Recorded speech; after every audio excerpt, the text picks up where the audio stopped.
You are listening to the Savage FINcast, episode 95. He should have died skinny. Chicago. A criminal mastermind called Overlord held our city in his terrifying grip. Ordinary cops were losing the battle against Overlord's super freaks and mutants. Then, a miracle happened.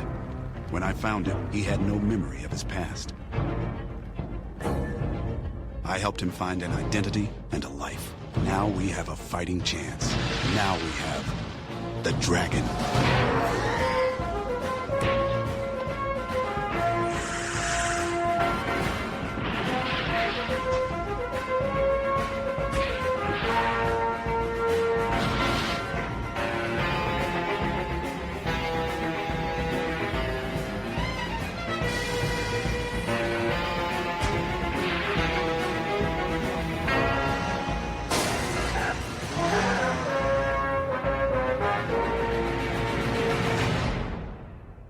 This is the Savage FINcast, the show that if you cut us, are we not cake?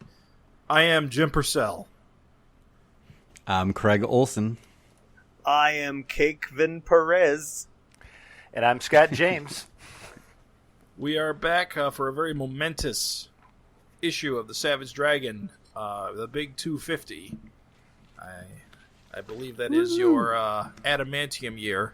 This is our all-out action podcast. And if this is your first time tuning in, this is, of course, the premier Savage Dragon Eric Larson podcast. The only one I know about. The only one that fucking matters. True. Very true. We put in the work. We got a lot to talk about this episode, so I think we're going to keep this trim and mean. So we're going to go right into the news. Right, taking it away right off the bat. The cover reveal for Savage Dragon 253 was proposed on social media by Eric. We got to see two color options, A and B, which Eric was sort of asking fans what they wanted. Just to paint you a mental image, we have a sweet picture of Malcolm taking on Rogue Warrior with a bunch of hands just off panel. And the color variant, one was colored traditionally as you might expect, and the other option was colored with just a flat knockout of all the characters with just sort of like a textured color background. So people voted. I don't know. I'm going to say pretty much I feel like everyone mostly liked the one that was in color, but real quick, we can't do this news without getting you guys roll call. Color or knockout? That's how you can identify which one you're for. Take it Color. away. I would do color. I thought Nikos' coloring job on the colored version was just phenomenal. Nice. Craig. Jim. I also Jim. vote color, as I believe it is very important that Rogue Warrior be red. Cannot argue that. I like the color the best, but I understand the experiment, and it might be cool on other covers, but I don't know. Once you already seen it in cover, and like everyone said, Nikos' coloring job, and seeing Rogue Warrior, it looks great. Beautiful. What about you, Raven? I am team color, although I would say that the knockout could possibly be saved with different color choices. So like if it wasn't yellow on purple, I know that sounds dumb, but if it was like maybe rogue, like if all the characters were red and the background was yellow, just stark yellow or something. I don't know. I feel like the knockout, just the colors are what beat the knockout. The one that was fully colored just instantly looks good. The one that's a knockout, like I don't like that color yellow that they use for flat. Everyone keeps calling it yellow. It looks more like cream to me. It's canary. Yeah. It's like really like a Post-it. Like a Post-it canary. I don't see it. Maybe it's my eyes, but I don't see it as that bright a yellow. It's really more of a off cream to me. It's like a powdered yellow. Yeah. It's not eye grabbing. Whatever you see, it's not eye grabbing. So right. I feel like colors could have saved the knockout, but as it is, what they had versus the full color one, non full color. Moving right along. Oh yeah. So a bit of exciting news to those who remember the old Savage Dragon cartoon. So NBC has rolled out their very own online streaming service, as pretty much everyone and their mother has at this point. And so because it's just NBC. They had to delve the depths to find anything and anything to put on this service. And so, as a result of their desperation, we finally get a decent source for the Savage Dragons cartoon, both Season 1 and Season 2. Yeah. So Peacock is free with ads, so that's a bonus. So if Cool. you just want to watch the Savage Dragon cartoons, you can just Google up their website, Peacock, and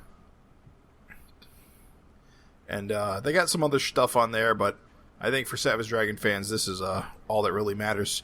They do have the Wing Commander TV show, so that Right. 4-part crossover. The episodes for Dragon and Wing Commander are on there, but Street Fighter and Mortal Kombat are not on there, presumably because those rights are not theirs anymore.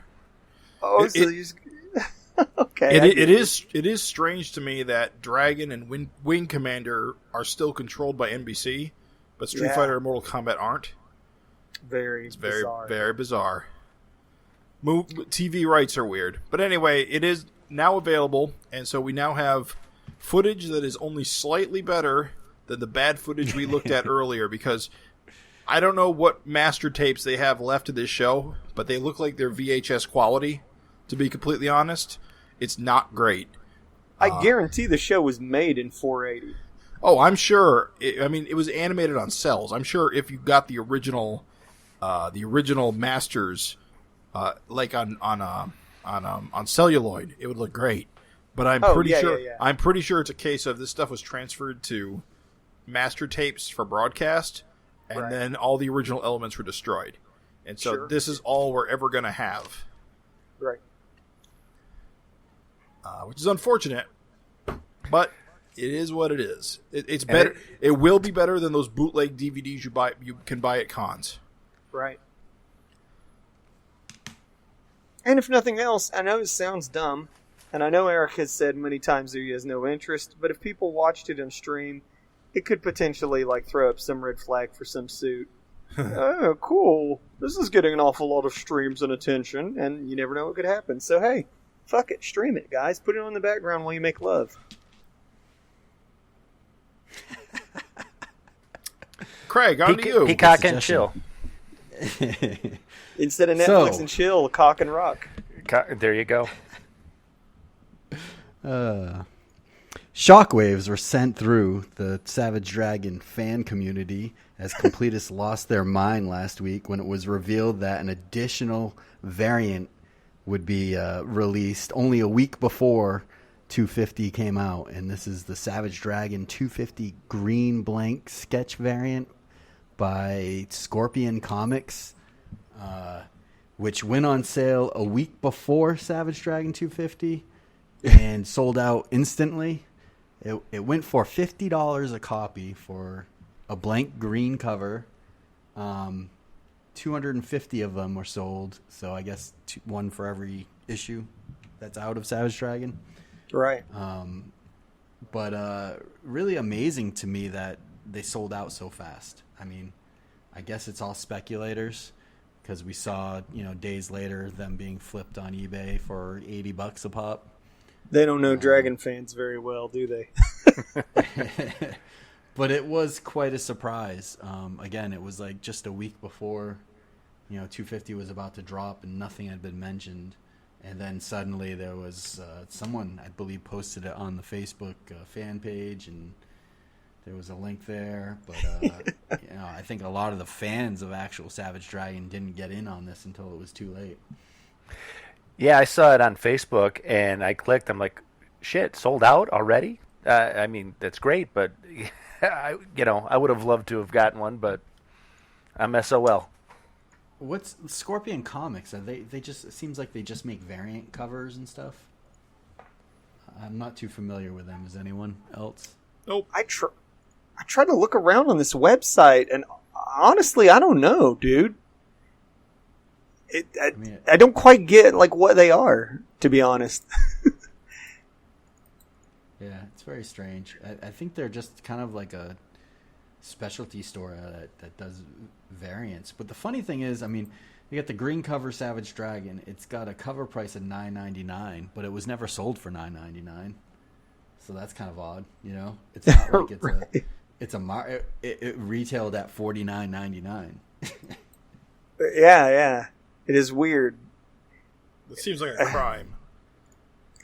And it's It's got a lot of money. on the back cover, it has the little Scorpion Comics logo, like above the UPC. It's such a bizarre item. I mean, if you're into rare covers and rare shit, this is gonna be rare as fuck, like for sure. Probably rarer than even like the Oscars cover or Yeah. the Flying Colors cover. I'm not sure how Only many- this one's blank. Yeah. It's such a strange thing to have a colored blank sketch cover. I've seen some Yeah, others I like don't know. that. I'm not that familiar. I think they've been like black ones. Green makes sense if you're drawing Savage Dragon head busts. Do you think that if they were going to get an artist to draw a cover, they would have to get Eric's permission, right? What are you talking about? Oh, for a variant? Yeah. Yeah, he said he knew, but he didn't. He knew it was coming, but he said he didn't know much else about this. So, like, he knew, he was aware it was a thing, but he didn't really have a heads up, I think, in any other capacity. Wait, so who decided to make it? I mean, he must Image? have given his blessing. He had to have given his blessing, but I think past giving his blessing, he didn't really bother himself too much to get involved or whatever. See, that's strange. That is strange to me because he's usually so hands-on with this kind of stuff. Yeah. I mean, it's got his logo on it and everything. You don't want Yeah, some like crap artist. Well, what I would assume it was like a deal that Image struck or something. It's like, all of a sudden he finds out we got a cover of the Green 250 with Ethan Van Scriber cover on it. You chose the worst one you could What? think of. What? That's what I'm saying, though. Like, you The don't want to Dilbert be guy. surprised. Well, I think maybe with it being a blank cover, just a blank green cover, he's not worried about another artist doing a cover for, Scorpion. It's just a blank green cover. Sure. Where other companies have had a variant Marvel cover done by Adam Hughes. I think Well, yeah, of Spider-Woman. Well, that's where I was getting at. I was saying if they were going to do a cover, I mean, they would have had to got his permission, right? If they've gotten another artist to do something on it. Right. Maybe. Yeah. I'm sure. It just I seems would've- weird. I don't think I've ever seen a variant sketch cover that's just a different color. It's just a weird variant. It is Well, a weird variant. And I'm talking from experience. I'm sure it's going to be a pain in the ass to draw on because you're just limited. Unlike the blank white cover, you've got color options. Here you're stuck with green. Funny white you and should black. mention that, Scott James. Artist, comic artist. I'm going to take advantage of you being on this show. Me and you, real quick. We're not hogging up a lot of time with this. Flash round. Surprise game. Lightning round. Things you could draw on this cover. I'll go first. Savage Dragon laying naked in a grassy field. Go. Savage Dragon in a zucchini bed, bare ass naked. Savage Dragon punching a leprechaun with a 4-leaf clover in his hand. Go. Close up of his schmeckle. Oh, close up of his butt. I mean, You just draw a little asterisk. a green polar bear blinking in a green blizzard. Yeah, there you go. Just on it. two butt cheeks. That's You it. just have a couple hairs coming out. Yeah. Savage Dragon sipping on a shamrock shake. All right, we're done. Round over. Good. All right. Thanks for everyone for playing. I just like the giant asterisks on the front, and you just say it's his butthole. Yeah. Beautiful, dude. That's like minimalist. That's some like. There was an artist that like he was the master of that kind of thing. That's hilarious. So if someone who brings you this cover, artists listeners, you know what to do. Give them the old Craig Olsen butthole right there. Sign But it. damn, Picasso. $50. I wonder if that's just a lot of just the cost to make something that limited. That honestly, I know you're going to laugh, but that is actually probably part of it, because in printing, the savings is when you're rolling out a shit ton of something. When you do a small amount of something, it's actually like can be shockingly high. Right. So that's why like so many people, like when I was doing the Kickstarter, people were like, why don't you just get less books? It's like because the cost to get 1,000 was almost as much as the cost to get 2,000. Like I got like 1,000 extra books for like $500. So yeah, probably everyone saw this $50 price tag and was like, fuck these guys. But I wonder how profitable. Yeah, fuck these guys' butts. I just wonder how profitable this was for them. You know what I mean? Yeah. With only 250 of them. Well, not only with only 250 of them, you know, makes you wonder what it costs them to print. Yeah. Right. And this isn't the first time I think image books have done stuff like this.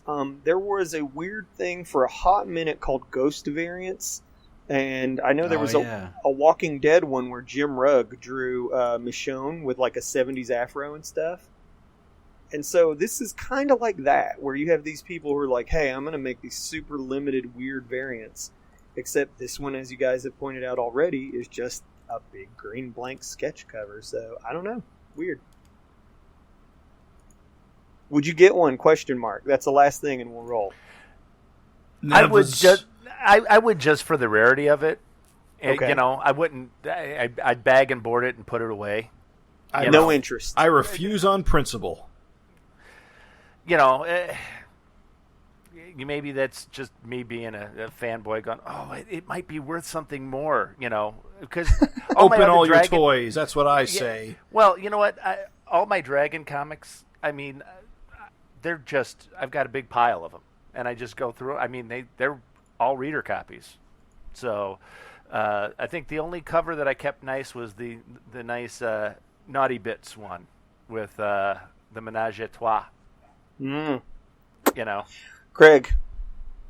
Yes. Any interest? Yes. You want it? Yes. I'm surprised.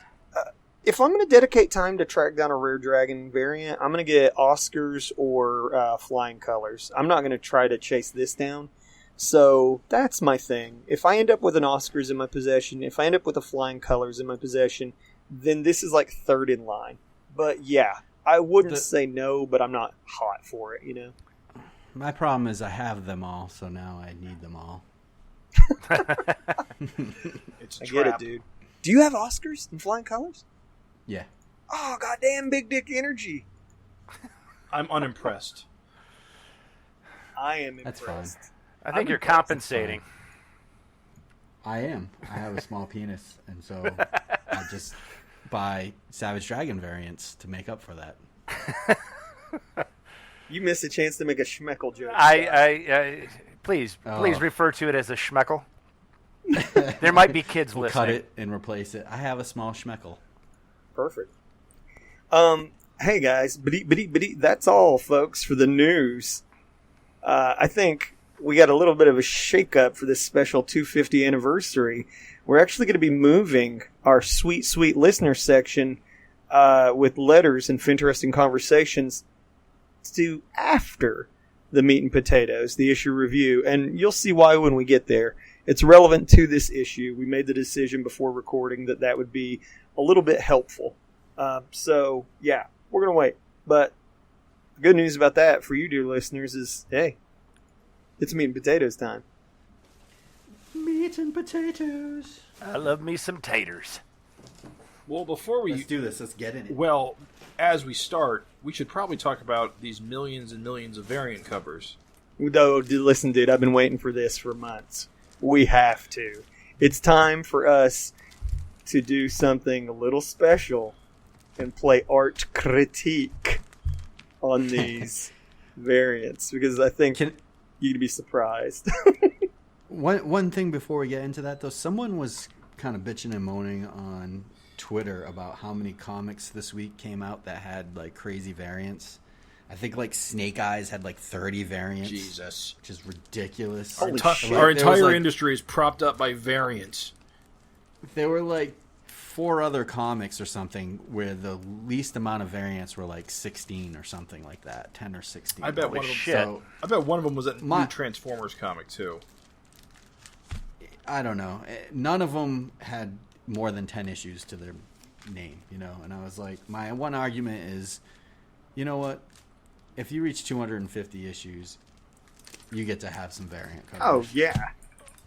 Well, I feel- 250 issues by the same writer, the same guy. You know, that's a great milestone. Celebrate it.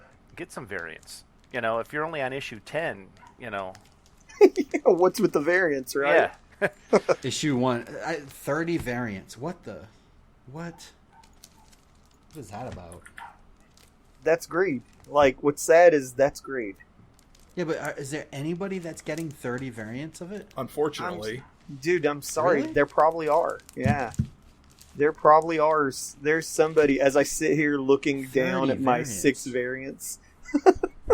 Yeah, but 30, man, that's just like next level. That's fucking insane. I That's mean, insane. you just bought 9 $10 comic books, Craig.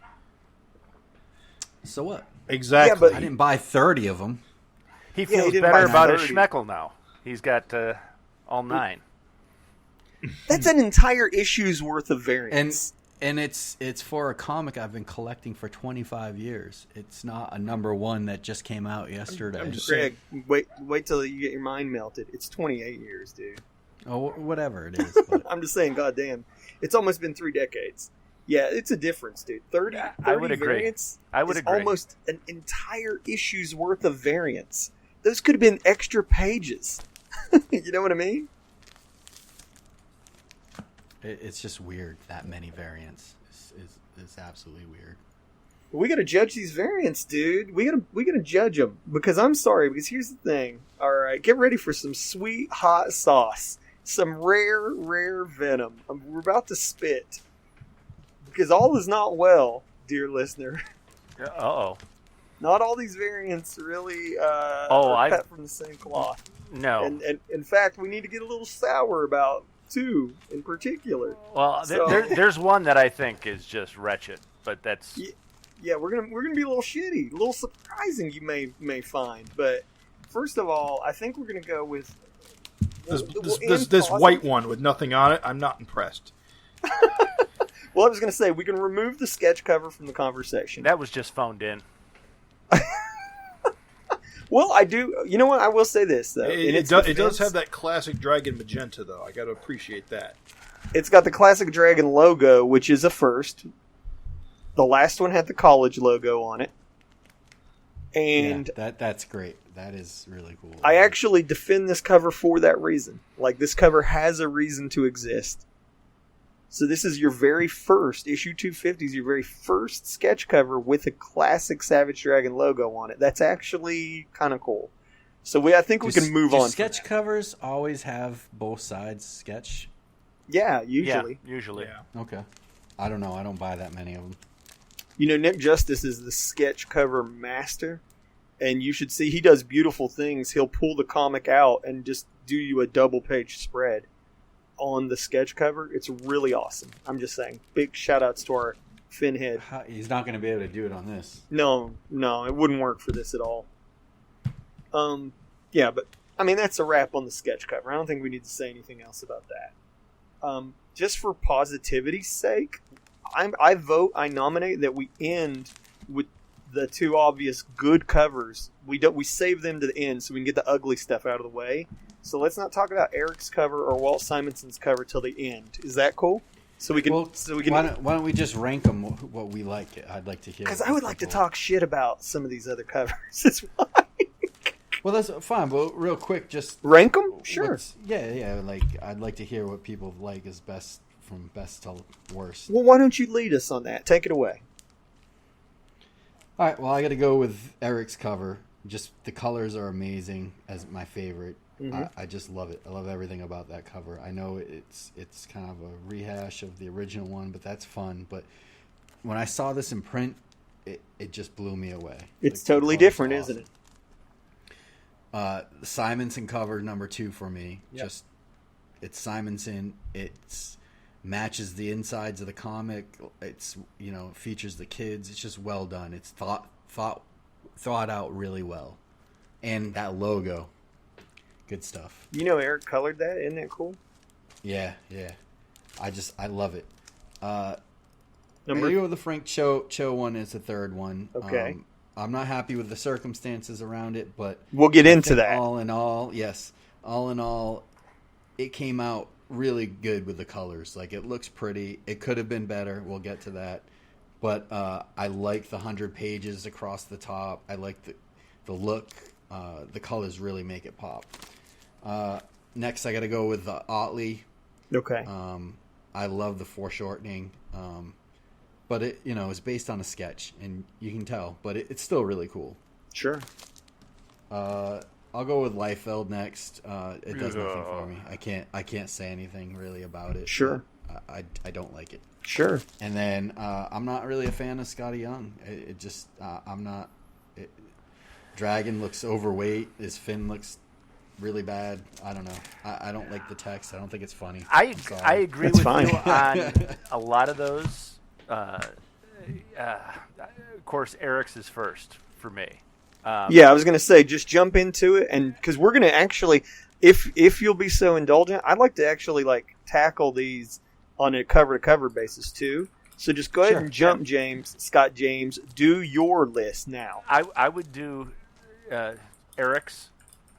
Sure. I would then do Cho's. Again, the coloring to me is what makes that. I think that one was kind of phoned in, but it's still a beautiful piece of artwork. I think it could have been so much more could have been done.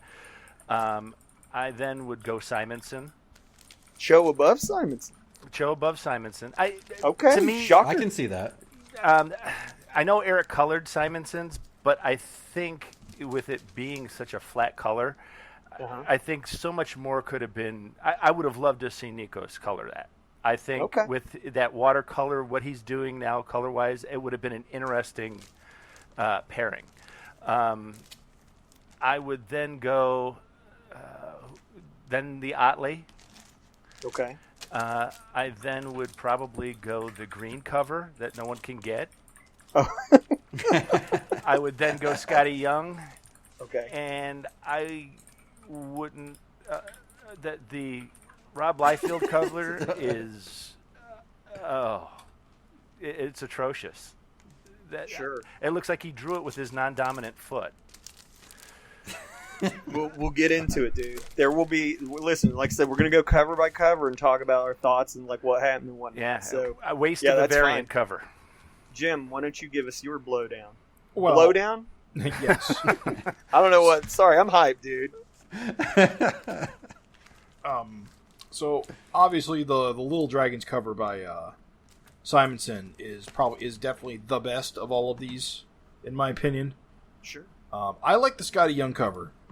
I personally feel that it captures Scotty Young's style. It's Dragon and Scotty Young style. You can't really ask for more than that. I think it does.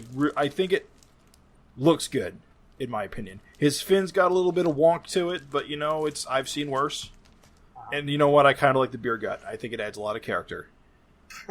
Okay. I wish it was. It wasn't like this.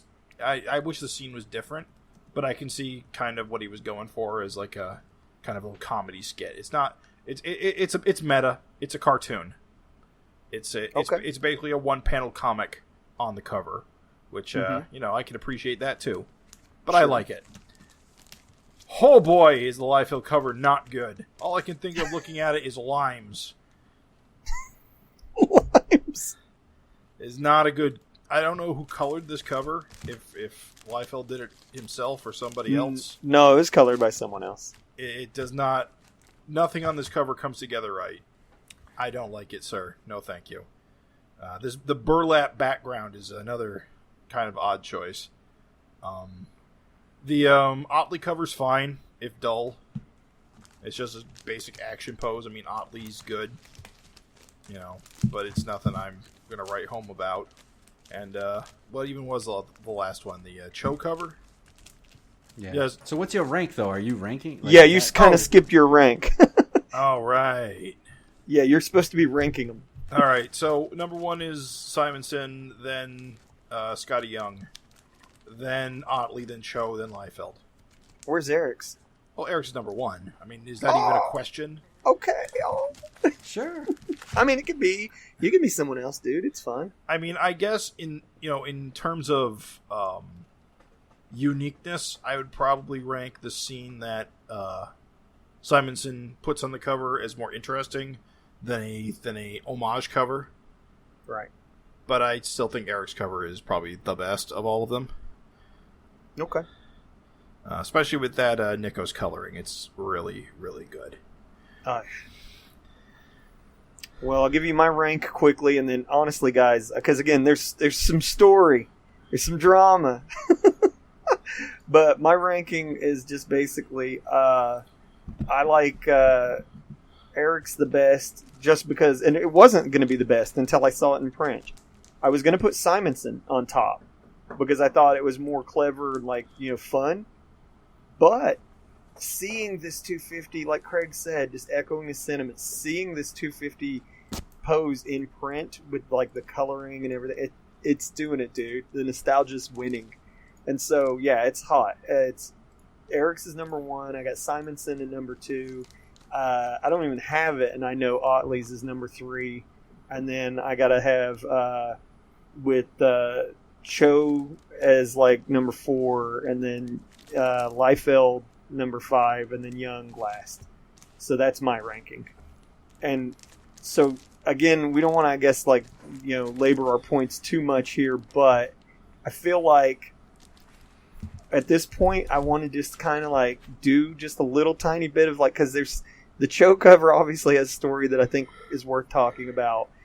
I just want to make the point, maybe it doesn't need like a blow by blow, but like these low point covers, okay, that I'm holding accountable, I'm just going to call these 3 out here all together at once. I'm holding these artists to their own personal standard, okay? Like the thing is I look at this Liefeld, this Cho, and this Scotty Young cover, I know all 3 of these artists can do better than this. I know all 3 of them can. I'm not a Liefeld like hater. I don't bash on him like people like to do. But I'm also not going to pretend that like he fucking brought it, because you can look. When I look at all of these, I compare them to other covers and things that these same artists have done. I'm comparing them to themselves, and almost everything Frank Cho has done in recent memory has been superior to this Savage Dragon cover. For fucking things that didn't matter and weren't special in any way, just random Harley Quinn covers were superior to this Savage Dragon sketch. This Scotty Young cover, when I look at this and I compare in my mind to the I Hate Fairyland Free Comic Book Day cover that he did, no contest. He can bring it. That's the thing, is that like I'm not a Scotty Young fan, but I'm not a Scotty Young hater. And that man can bring it. When he wants to, he can fucking bring it. For this cover, he did not bring it. This feels phoned in. I gotta disagree on the Scotty Young criticism. I think this cover is perfectly fine in every way. I think the way Eric's drawn is fantastic, and I just love Dragon's twig legs. Such an exaggeration. I love it. I don't hate that. I don't hate the Scotty Young cover. Is it the one that I want to pick up? No. Right. No, it's not. It's not exciting, but it is better. Oh, head and shoulders better than the Liefeld cover. I mean, he's got... And it's more interesting than the Cho and Otley ones, which it doesn't even have Malcolm action poses. Yeah, see, and I'm sorry, okay, I'm gonna slam. Okay, you're right. I'm gonna slam it for that. It's old school Cop Dragon. It's like pick up the book and flip through. We haven't had old school Cop Dragon in goddamn 5 years. To me, the Cho cover is technically it's well drawn, but it's the effort you could tell wasn't there. You're right, Raven, with the different covers that he's done. This being the 250th anniversary special, I think he should have pulled out all stops. We'll just get into it. Let's just get the history out there. Because he did in the beginning. He did. And then he switched it up. Yeah, and again, none of this is a secret. All of this is on social media. If you were paying attention, you would have seen all this play out. So we're not even like, talking about some hot secret insight or whatever. Like, Frank had a sketch for what he was going to do for Savage Dragon 250's cover, and it looked very much on par with every other high effort cover that he's done. It was Malcolm, and he had a spear jabbed in him, and he was surrounded by just beaten up ninjas, and it looked like it was going to be fucking incredible. And then, for some reason, so fucking much time passed, and he worked on every fucking thing except that cover. And then, like, he was just knocking out shit left and right, like super detailed shit left and right.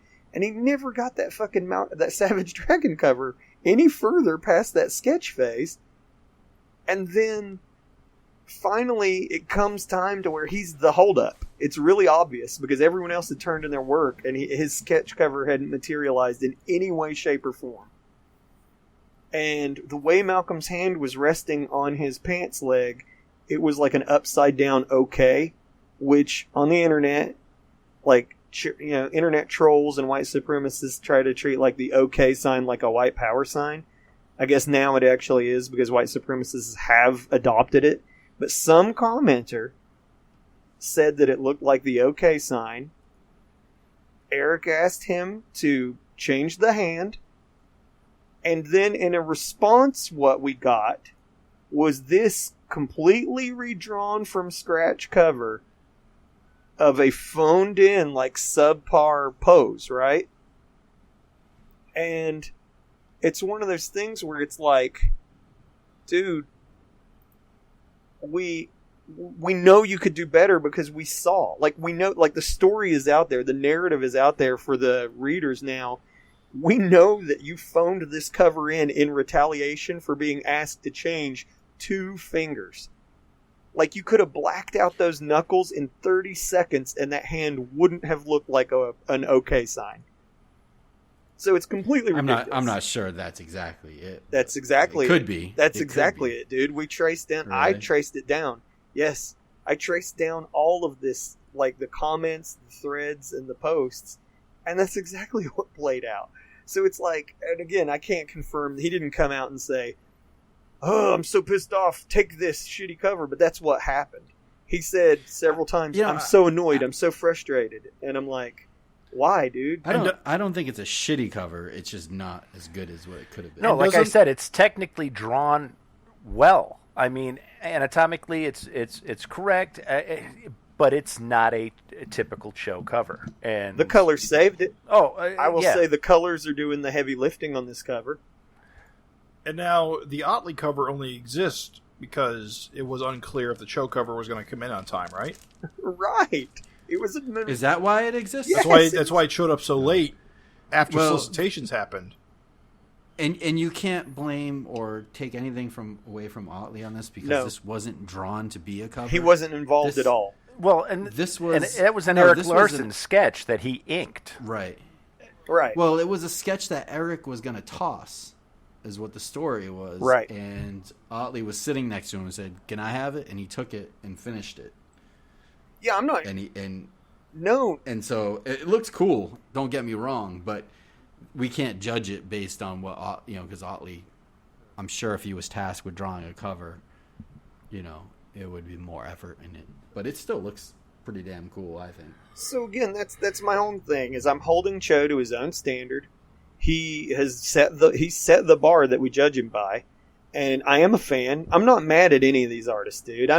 Come on, dude. These guys, I'm thankful that they did it at all. I appreciate them being a part of this. However, like when I see, Rob Liefeld's Snake Eyes variant has more effort than this Savage Dragon 250 cover. He can't even add belt loops. If you look at the waist, there's no belt loops. There's 2 belt loops. There's there's 2 belt loops. There's no pockets in the jeans. There's no there's no detail. It's not Malcolm. His fist is a square. And one fist is larger than the fist that's in the foreground is smaller than the one that's in the background. I gotta mark him down again. I'm gonna mark him down based on the fact that A, it's not Malcolm, and B, you shouldn't be able to look at some random G.I. Joe variant like Craig said at the beginning of the FinCast, like issue fucking 5 of G.I. Joe Snake Eyes, and it has a more badass Liefeld cover than issue 250 of Savage Dragon. I agree. Like, I'm sorry. And you can Google that Rob Liefeld variant. It's got like 3 G.I. Joe characters. Like, almost all of those Snake Eyes variants he did were better than this cover. And it's just disappointing to me that here's these people. Like, dude, I was hyped for the Rob Liefeld cover because I like his art. I know that it's wonky and I know that there's like weirdness always, but like, I don't care. I kind of like his shit. But dude, this is phoned in. Like, it's everything I predicted came true. Did you predict that Cho was going to throw a fucking hissy fit and phone in a goddamn pose? No, I predicted that Liefeld would draw Dragon and not Malcolm. You did. Yeah, you called that, dude. I'm sorry, but post 250, I don't want to see fucking Savage Dragon as a cop on the cover of a fucking issue. Like, we're past that. It just goes to show you that Simonson is just an absolute professional. Yes, dude. Guy just nailed it. Yeah, I agree. Even on Amy's T-shirt, he put his little Ragnarok guy's head on her shirt as a little kind of bonus thing. And I gotta say, his fins are on point. Every one of them. Even the one turned right, almost right at the reader, still is on point. I would agree. Yeah, let's end positive. I think that this Simonson cover is everything you could want from a variant. Yeah. You look at the characters, you know exactly who they are. And it's relevant to the current book. And I don't even think Simonson reads Dragon, probably. But he had Maybe enough. he does. But he had enough like class to crack open an issue. But that's professionalism. I mean, he's a vet. Absolutely. I mean, he's a true professional. He'll go in and look at, okay, who are the characters? You know, I just wish, and I know Eric colored it, I just wish the coloring was different. Yeah. And somebody threw this out at me. I'm sorry, Craig. Go ahead, because I'm going to go on a rant. I was going to say, imagine someone asked you to do one of 6 or one of 5 variant covers for their 250th issue that they drew, and wrote every year for 27 years. 28. 28 years, and you just turned in like a pinup static cover. Yes. Of, something that looks like a convention sketch. Yes. Again, I'm going to say this, dude. It needs said. Like, I'm sorry, dude. It needs said. Like, somebody told me, they were in the comments when I was, like, ranting about this on social media, and they were like, well, it could be that it was just like a favor, and you get what you pay for, and all this. And to that, I'm going to say, wrong, dude. Because I used to have that attitude where I was like, fuck it. I'm not getting paid a lot. I'm not going to try real hard. And do you know what? As a result, there's some shitty fucking art out there that represents me, and I'm not proud of it. And you need to fucking bring it as hard as you fucking can, because your work represents you. And there's a saying among, like, musicians that I admire where it's like, dude, you should play a dive bar as hard. You should play a dive bar as hard as you would play a sold out stadium. I agree, Raven. Because Raven, I agree. Your work fucking represents you, because no one knows the fucking context around whether you were asked to do it for free or whether you were paid what you wanted. No one knows the context. At the end of the day, your work's just out there either kicking ass or sucking shit, and that's on you. They needed to nut up, and they didn't nut up. Simonson looks like he was paid $1 million. You know what? Even if it was just a favor. Not that Eric would ever ask me, but if I was asked to do one of those variant covers, in my mind, whether I'm getting paid or not, my job in my head is to make myself look the best that I can look. And in my mind, I'm going to try to do a better cover than everybody else. Including Scott, I'm so glad Eric. you said that. There's no pride in these two, in the Cho and the Liefeld cover. There's no pride. There's no competitive. Clearly, they're not out to like shit on everyone else. These are just phoned in. Yeah. There's no artistic pride on it, dude. It's like, it's my chance to go, oh, you know what? I want them to want my cover over Eric's cover, or my cover over Simonson's cover, or mine over Otley. But that's my mentality. Whether I'm getting paid or not, whether I'm getting paid little or getting paid, thousands of dollars. It doesn't matter. What matters at the end is the end product, and does it represent my ability and my skill? And by drawing just a generic Malcolm charging pose, you immediately, the artist, have chosen to invite the comparison between your drawing and Eric's drawing of Malcolm charging, and Eric fucking creamed Cho. And there's not a lot of people that would say Eric Larson is a better artist than Frank Cho, because everybody just associates Cho with those lavish, sketchy pen drawings. But goddamn, Eric creamed him. I mean, they went head to head, and Eric's drawing fucking shits all over this Cho drawing. And it's a reused cover. It's the cover of issue 1. It's a recycled layout. It's nothing against Eric, because it looks great. Don't get me wrong, but it's nothing new and innovative that Eric has done, and he still destroys him. He still shit on him. And as far as like Rob choosing to draw like Dragon just standing, it's like, okay, again, you made the choice to draw an immediate comparison through you drawing Dragon in that static pose on the cover versus Eric's drawing of Malcolm. And again, like, Eric's drawing is full of energy, it's full of power, it's full of like kinetic, like just like there's just a fucking design to it. Rob's is just fucking old school Dragon who's not even in the book anymore, just standing there, and he's in a spotlight, and it's just so low effort, dude. And I'm disappointed because, again, his G.I. Joe variant with like Snake Eyes and Scarlet and I forget the other dude right now, but like, dude, he tried harder on that shit. He tried harder on some X-Force variants, some Deadpool variants, Cable variants. I've seen him try harder on Marvel books that he has done recently than he tried on this cover. I'm very disappointed, bro. He drew Dragon like I would draw Dragon, trying to draw a cool action pose. That's how negative I am about this cover. If you can't come up with an idea better than me, I'm just saying, compare it to his recent work. Like, dear listener, if you think, if I was given that cover, I would have destroyed. I could do something 1,000 times better than that cover. I'm sorry to interrupt you, Raven. It's just I'm looking at the cover right now, and it's infuriating because there's other people that would have probably loved the opportunity to have the chance to have an alternate cover for a monumental issue. Even just me as someone who doesn't like, I'm not going to shit on Liefeld's work or whatever because of the technical or whatever. He could have even drawn like Malcolm fighting the Pouch. He could have drawn Malcolm fighting his new Youngblood. Anything would have been better than simply drawing Dragon alone. It just, to me, it's like the choice there. Same thing with Cho. It's like, Cho, your original drawing was Malcolm surrounded by ninjas with a big spear in him, and clearly it was like post-action scene. And it's like, dude, it looked so cool. I was so excited to see it finished. And I'm so disappointed to see this final product.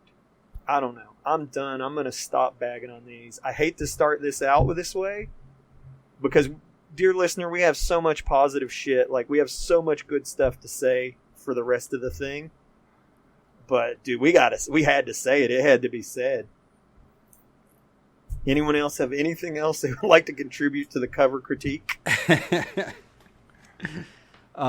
I just want to say Eric's cover, when you compare it to, Savage Dragon miniseries #1 cover, you just see how much he's evolved. Absolutely. And how great he's, just not even become, because he started off great with Savage Dragon, but just how refined and just well evolved it's really become. Well, you also see how well the coloring of Nico's, it just complements. I mean, it's a good match, I feel.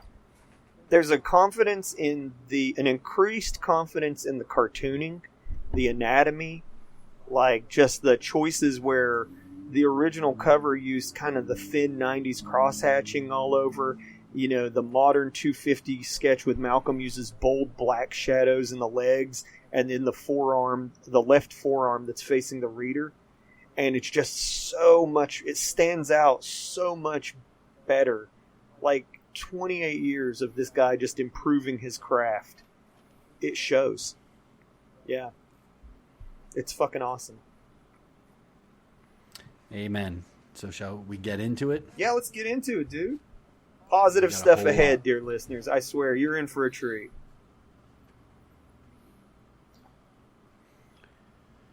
I love the Josh Eichhorn has been nailing social distancing for years.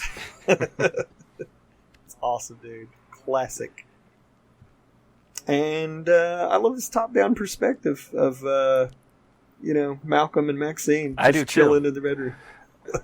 I do too, and again, the colors on it, just the warm and cools. The top-down perspective is phenomenal. Really well drawn. The lettering, everything comes together on that splash. Mm-hmm. Yeah, even the details of like the electric plug behind the table. I was just looking at that. It's pretty crazy. And the nip slip, of course. Hilarious, dude. Yeah, very awesome. And I think like the flip, like the gag of Malcolm using his jumping to like squish the mosquito. Well, God damn, that's so funny. This is the best use of super aim yet. Yeah, isn't it, dude? So hilarious. I am disappointed there's not a little squit Sound effect. No, I would agree. I didn't catch it until you just said it, but yeah, you're right. I will say this. Mm-hmm. I don't think the fact that he's jumping reads very well. Oh, I do. Kind of just looks like he's floating in the air. I mean, no. you have to Motion assume he's jumping. Motion lines would fix that. If there was a few motion lines, I think that would have, solved it. I kind of feel like this is just me spitballing here. I think he was trying to show jumping in this way, and I don't know if it works. I mean, obviously he must be jumping, but at the same time, it also just kind of looks a little awkward. For me, it does because he's not going to need very much effort to jump that high. Right, he's probably... Yeah, it's almost like a little float. Exactly. Yeah. It looks like he's, like, flying. It looks like he's Superman flying. Nah. Well, I mean, you read it, but I don't read it that way. I thought it was a funny gag. Just him squishing it with his single finger and then going back up with the tissue. Oh, it was so funny, dude. That's funny as shit. It is a weird way, 2 pages to start off. Like, there's no callbacks to this or anything. It's just like a quick, funny gag. I do. It is fun to see his toes, though. I do love how on the second page we're seeing the kind of more modern panels back again that we first saw come back in 249. So, kind of sets the mood of, hey, this issue is going to be more in the vein of 249. At least that's what it seems like. Well, and I really like these intimate moments between Malcolm and Maxine, and this issue is just chock full of those. Oh, yeah. It's really cool to see. I remember it feels like not long ago there was a podcast where there's just this cranky Craig that was just crying about, Maxine only having sex. And here we're getting all kinds of fun, just comedic moments. All right, so we went 2 pages without sex. Sorry, I had to tease. Ravens proved a point. I had to tease you. I had to tease, dude. No, I do think there's all kinds of fun characterization in here. It just goes to show you we've gone 2 pages and you're gloating. So what does that tell you? I think it's great. There's great characterization for everyone. Like, dude, you talk about a jump on issue. I think that there's so much great characterization for everybody. Like just the stink face that Maxine's shooting Malcolm as he makes the joke, about he's like, take off her dress, and like, look at that stink face, dude. That's fucking hilarious. The main story here is perfect. And I know Eric had kind of talked way back when about, hey, how would you guys feel if there was like an issue or the series was more of a soap opera and talking heads and less action? Right. Well, we kind of get that in this issue. It was a lot less action, but more characterization. But this is the perfect kind of issue to do it in because A, it's kind of playing out the whole COVID thing and being locked in. But B, for the lack of action in the main story, you've got a bunch of, additional stories that have a ton of action too. So you're not missing out on much. And the end of this tale actually is really violent, which is cool. But there is a lot of talking heads in the story for an issue where we thought that, the vicious circle was going to come out, firing on all cylinders. Right. We get thrown a huge curveball with COVID and this lockdown. Yeah. Which is amazing. And it still makes it fun and super interesting. And I commented about it on Facebook, but for listeners that didn't see that, I think it's amazing too. You were talking about, Craig, you said talking heads. So often in comics, when there's a talking heads issue, that's boring as fuck. Like, if you do it wrong, that's a boring visual. It's a boring read. It's not good. Eric in this issue does things with layouts that I've not seen him do in 28 years, dude. Since Spider-Man. Yeah. And I think what makes his talking heads interesting is the expression, that William Shatner school of overacting. I mean, Maxine, a sex tape? You made a sex tape? You can feel the emotion and the energy, and the stink face that she's giving Malcolm, like you said, Raven, when take off her dress, and his goofy ass face that he's making. Yeah, that's what makes this such an interesting issue. You could have a great character-driven story, but you need to develop and show character. If you just have a flat talking face or talking head, you're going to lose the reader.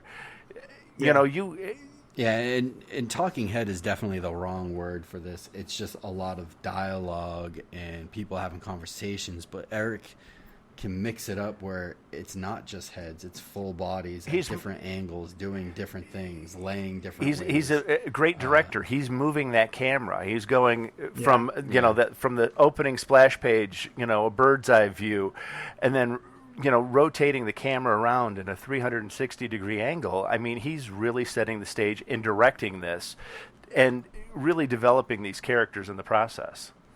And even, dude, it's a sequential art feat. Like, again, I want to praise, these kind of sequential art, triumphs. Like the giant panel where it's a profile of Malcolm's face as he's speaking to his creative team. And, again, problem solving. Like, Malcolm is talking to each of them, sequentially. But, without even really having your standard left to right thing, this reads crystal clear. You have Malcolm talking back and forth to his entire creative team, and there's not really any confusion. Well, and I love how he's he's showing what's going on with the family in this quarantine as well. I love the lava. Dude, that's so funny. I mean, I used to do that as a kid. I mean, it's like a total throwback. Oh, I remember doing that. That's, it's developing the kids as characters as well, and Maxine as a mom, and, it's all of that coming together. It's funny because they just had that show on Netflix that came out.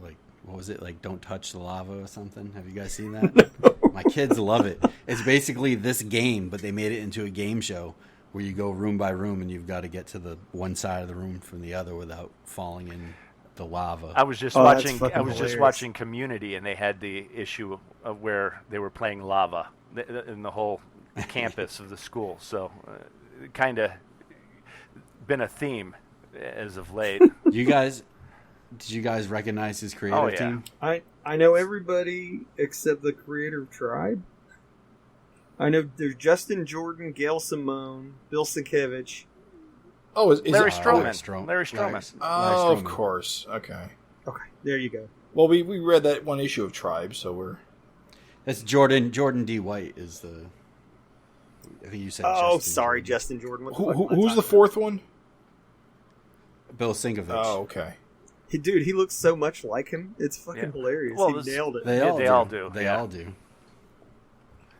That next page is... I love that shot of Maxine. It's the sexiest shot of Maxine he's ever drawn. I don't know, but it's damn hot. I mean, I love that panel. I love it's not a typical page layout. He's got a full figure, and he's worked the panel and the movement of your eye through, her pointing, telling him to, get in there,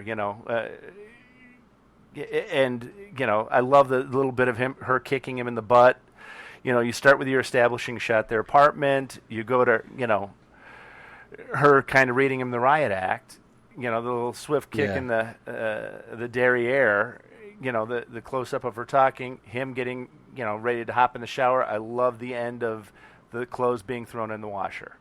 I mean, just the eye movement. I just love this because I know a lot of people like to bitch and moan that she looks like too young or something, but this picture here, this drawing, I mean, she looks all woman to me. Well, yeah, those people are fucking just looking for something, dude. Maxine has looked like an adult for a while. I would agree, and I think the coloring, especially on her ass cheeks, and how the highlight on the outside of the leg, that's stuff that isn't directed, by any kind of line work. That's all Nikos. I mean, and I like the use of the yellows, and that goes for every page that we've talked about. I think this is probably one of his best issues that he's colored. Yeah. Yeah, I would agree. Totally agree, dude. Totally agree. Just everything. I do love that Maxine's got a long hair back. Oh, I think that's a great look I agree. for her. But yeah, the coloring, just every page, and it's not even. I'll tell you guys, what my favorite colored page is. It's coming up. Okay. Well, if we go to the next page, I love how he differentiates between the warm color of where Alex is sitting and where there's no light in the room where Angel's sitting. The cool colors on her. Yeah, and then the glow from the cell phone on the one side of her face. Absolutely, I was going to say that. And I've got to say, I'm wondering if Eric's going for a record for nipples this issue, because it's just a nice shot. Angel looks good. There's there. Malcolm's right next to him. I know. Yeah, it's good stuff. It's hilarious. It's funny. Too. Oh, sorry. Go ahead. No, you go ahead. No, I was going to say, it's just hilarious, too, the running subplot of, Maxine keeps watching the tapes. Like, everybody's grossed out and freaked out, but they just can't stop watching, like, May and Thunderhead's sex tape. Well, and, it kind of, going back to the page where she's giving him the stink eye, here he is saying, take off her dress, and she's giving him the stink eye, but she's watched it like a gazillion times. Right. I do like that he could have just drawn the scene with just Angel, but he just threw Alex in there just to remind us in a way that they're roommates. Yeah. And, it's just a nice little callback cue. Yeah, like you said, he could have just mentioned Alex, but there she is. Well, it's just good to see her. And that detail of just adding in that panel of Malcolm, adding the kids. Playing around him, climbing on the couch, sitting there on the floor. It's just a nice, you get the idea and the feeling that, okay, they're in quarantine. I think Marcia looks cool as shit. The coloring. That's what I'm going to say. The coloring on Marcia. The texture on her thighs, yes. the blue glow from the phone. Those are things that a lot of people oversee, and I've seen colorists oversee those things. And having that warm and cool, like with the panel with Barbaric smashing Mighty Man. Mighty Man. I almost Mighty said Man. Super Patriot. Smashing, face plant. You go from the purple blue down to like a yellow, and it's just a nice mix of warm and cools. The balance, and I like the little bits of, again, the full figure taking up half the page, and those panels moving your eye, directing your eye, and the pausing. It doesn't matter that we don't see Marcia's face in that first panel across the bottom. We know what's going to happen. It's the same. The pacing, and it's perfect. You don't need to see the faces because you see them in other panels.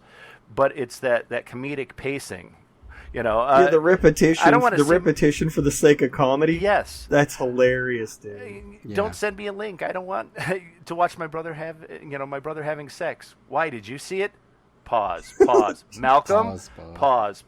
Maybe. You know, it's just, you know, we've all been there. And it's like, if maybe, am I in trouble if I say yes? You know? And it's funny because, like, I think, like, everybody's like, oh, Maxine, she's a sex character. But, like, dude, Malcolm's a kinky weirdo, too. He's a kinky weirdo, too. As you see in this, he's like, maybe. He's like, you know, he's just a little more ashamed of it is all. Yeah. They're a good fit. I still can't get over the coloring on Marsha. Like, she's got kind of like that shiny, like sweaty kind of like just got done with the workout with the freak, the Freak Force guys. Like, it's just, I look at it and I'm like, how does someone color this well? The textures that he's giving, you know, to make it look like glistening sweat on her thighs. It looks 3D too. Yeah. Yeah. It has so much like that. Even in he's the doing back shot where you see the glow on her derriere, you know, on her ass cheeks. It's nice. It's a a phenomenally drawn page. And Eric has also inked like a sheen to her uniform, right? With using the black lines to represent like the dark spots and like a shiny thing. He does it on Dart's costume too, to give it a more metallic look. Mm-hmm. So that's kind of what I think is giving it the 3D look. Yeah, her costume is really reflective looking. Like, it looks really metallic. Well, and if you see where Nikos is zinged in, those hot spots, those, you know, almost white areas, you know, that really light blue, and it just, that adds to it. I love her costume with the Doc Martin type boots. Yeah. Like, just a cool look. Simple, yet She's great. a cool character. Very cool. I love this second page, like this too here, you know, you just see the kids hanging out, and you got Greta Gearbox. Again, I love all through this issue the recurring theme of just a character just taking up a whole page. Mm-hmm. Like, just dominating real estate, and yet not really, like, you know, ruining the layout. Well, and even this is the Greta Gearbox one. It's another different take. Your angle is kind of like looking up, like you're one of the kids. Right. Yeah. Well, like she's standing in front of the door, you know, with her arms crossed, watching the kids play, making sure that they're not interrupting fun time with Maxine and Malcolm. You know, and the use of the Zipatone is cool. Like, it just really works here. Yeah. Yeah. For the shadows, I mean. Jack annoying him. What a little dick. Don't play with Tyrone's fin. They're Amy and Maddie also reading Chris Eliopoulos' book, The Yawns Are Coming. Okay. I was wondering, I was like, dude, what is this book? It's clearly like really high def. Oh, that's nice, dude. That's a nice touch. I couldn't tell in our digital preview copy, but like here in print, it's like super obvious. And I love the last panel, how it's broken and jagged. That's where it reminds me of Larson's Spider-Man work, where you'd have those panels that were, you know, all jagged and had that energy, and it just adds to, you know, naked Maxine leaping, you know. Which again, I'll say what I always say, like, that adds to the comedy, like having that action panel and all the zip lines. As she's like running towards him, just you, me, and my unquenchable desire. You know, and the reply, hot dog. Hot dog. Like, what a... Is she wasted no, again, though? No, I don't. Bubbles? She's got the wobbly speech bubbles, yeah, you're right. and her face is slightly flushed. Oh, so, you're right. Yeah, she probably has been hitting the sauce. You just don't see it. It has to be, right? I don't know. Well, with the wobbly bubbles. Well, I'm glad you guys pointed it out. I actually didn't notice that until just then. In the past, you've always seen her with a bottle or a drink in her hand with the wobbly. So, you know, I was thinking maybe she's past that, needing the self-medicate. For a minute, I thought we had maybe the beginnings of getting old Maxine back. But, you know, as time has progressed, but, you know, hey, just a great panel.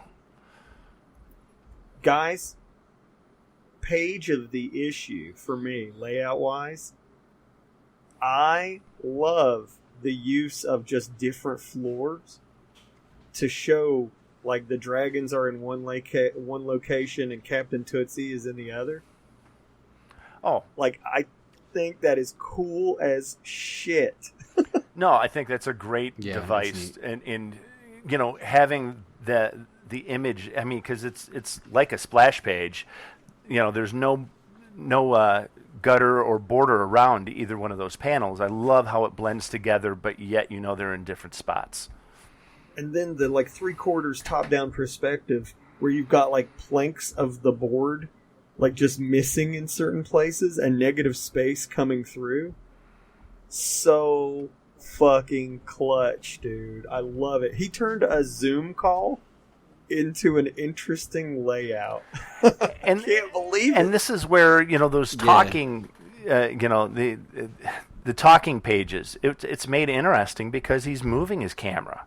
He's doing new things, making it visually interesting, not just talking heads. Yeah, you've got talking heads, going down the side, but that 3/4 of the page, if not more, is taken up with a really cool drawing of two separate spaces in one space. And again, there's effortless character moments, like little Jack being like, "Hi, Captain Tootsie. Hi, Captain Tootsie." Who hasn't seen kids do that? Where there's this, my nephew does that. When me and my mom have a Skype call, he's like, "Hi, hi, hi," and he's just in the background, dude, just great little character moments. Maddie zapping Malcolm's hand. Mm-hmm. No, it's just really well done. I just want to go back about the wood panels. He could have easily just done a square kind of cutout, but to break them off as actual panels, right? It's great. It's great. It really is. That's why it's my favorite of this issue, dude. Or of this that page. I was just oh, that's so fucking clever. And I'm so happy to see Tootsie and the Legion back in it. I feel at this point we know they're going to be, continuing supporting. Well, cast. and I even just... at the end, Amy saying, "Tell Maybelle that her, I like her pretty dress." It's a total girl thing. So and a callback to her whole Amy fights alone. Yeah, Right. My pretty dress. That whole thing. Yeah. Now Amy might grow up to be gay. No, I'm kidding. Yeah, jeez. You never know. It could be foreshadowing. In this book, who knows? I really liked the next page and the device. The throwback to Spider-Man. Yes. Just the use of the webbing. Yes, dude. Before we jump there, though, I just want to make one point that's kind of a little interesting tidbit, is that we learned that the Secret Legion and Captain Tootsie are staying at Gentech, right, or GeneTech Laboratories. Yeah. So that's pretty interesting to know. We should talk about the story, too. Tootsie mentions to him, the reason why they're staying there is that some teenagers broke in and fused a space squid onto one of their chests, so we instantly know who this is. Oh yeah, they're talking about the Vicious Circle Junior League, and so it's so which we saw last issue. It's so cool because it's dude, space squid. What kind of crazy shit does GeneTech have going on? You know what I mean? Right. Just that little thing makes them so interesting. I also think before we leave this page that it's neat that Rollo's old fucking brother Buddy, who I thought was going to be a throwaway character, is still around in some way. They just mentioned that he's there helping with the kids. Yeah. So that's cool. All right. Sorry. Let's get you're that good. Page. Yep. Next page. Web page. Very awesome layout. Very fucking awesome. Yeah, and again, it's talking heads, but the way he has the girl spinning the web. I mean, and that's the panel. I cannot believe this reads so easily. I was expecting to get lost reading this. Dude, it's so obvious, who speaks, who goes next. Yeah. I love the colored word balloons. I was just going to say, I think part of it is the different colored word balloons for the different characters talking. And just the way the word balloon placement is, it just really helps the flow of the page. And I love the last panel of Maxine, biting on Malcolm's ear. I'm not Dude, watching funny porn. face. I'm not watching porn. I think it's funny little nod, like a funny little self-aware joke. Like no, you're watching girls squirt goo out of their hoo-haws. That's porn. So funny, dude. Yeah. Maxine's kissy face as she's putting little baby Maddie away. Dude, there's so many good faces in this issue. Yeah. And the drip. No complaints here. No, and and the prolonged string as she's leaping towards him. Dude, I think it's... I even like his little face, like peeking over the book. And there's no detail there. I mean, that is all just... I mean, there's no lines, but he's implied everything. Yeah. He's drawn nothing, but has implied everything. And again, if she was drunk before, she's definitely sober now. So there's no red in the face, no wobbly word balloons. And again, Maxine is such a funny character. And dude, just the phrasing of them, they're about to get it on. She could be saying something corny. Like, oh, hey, ready for something hot and wet? Or just something lame. Dude, instead, it's this really ridiculous exchange of her. They're talking to Greta like she's a total know-nothing robot, because she is. And it's funny because that joke is a recurring gag. Like later in the issue, Malcolm talks to Greta the exact same way. But she's like, keep an eye on the door while I go fuck the hell out of my husband out of sheer boredom. And Greta's just like, very good. I'll ensure that you are not disturbed. And then the whole, meet me on the field of battle to determine the champion of the universe. Fucking hilarious, dude. Yeah. And it plays well as the old gotcha for the page flip. Oh, God, yeah. And that is a killer splash. Yes. Yeah. Dude. So awesome. Now, my question is, is Wayland's dad, was he fused with a space squid? Very well could be. We don't know. I gotta imagine, because they look exactly the same. Yeah. That might actually be because we never had that explained, right? No. Now you know, dude. And it's kind of cool, because it's kind of like by learning something about his son, in a way you learn something about, Octopus, who has been in the book for fucking decades, and we never had an explanation, and yet, effortlessly, you just kind of learned a little something extra about Octopus. Yeah, well, and I don't think Eric, early on, Octopus wasn't a character that he really put a lot of, there wasn't a lot of character development with Octopus. You knew he was a scientist. That was kind of the... Right. He started off as kind of just like a creeper, where you saw the tentacles come out and you're like, what kind of monster could this be? And you never, it was kind of a mystery. And you saw a guy with a trench coat, but he was never shown in the same space as the long octopus arms. And then finally there was the big reveal. So awesome. I don't know. I'm not going to name names, but I read another comic very recently that it went to really laborious pains to tediously explain everything. And it's kind of it's really awesome to see a writer. People don't give Eric enough credit, but they just effortlessly throw little tidbits and lore, out there in the book. You don't need a labored, you didn't need Wayland to look into the camera and be like, at last, a space squid, just like my father. You didn't need that. No. And it's again, that's where I think he shines as a writer, because it's like he's dropping little nuggets of information for you to piece it together like a fine mystery. Yeah. Okay, was that a space squid? Yeah. And you're finding out things about characters from other characters, in the process of reading the book. And he's been afforded that luxury of doing 250 issues to where he could build upon it. Right. He has that chance to do that slow burn. Oh, yeah. Again, another great page laid out, following that splash page, with those jagged panels. Yeah, back to the 90s. Yeah. Love it. And I love the panel breaks. Maxine in the top panel, and the perspective. Oh, and the flame coming in. Maxine, look out! Whoosh, Yeah. you know, blocking it with his hand. yeah. I mean, it's just So brilliant. cool. Yeah.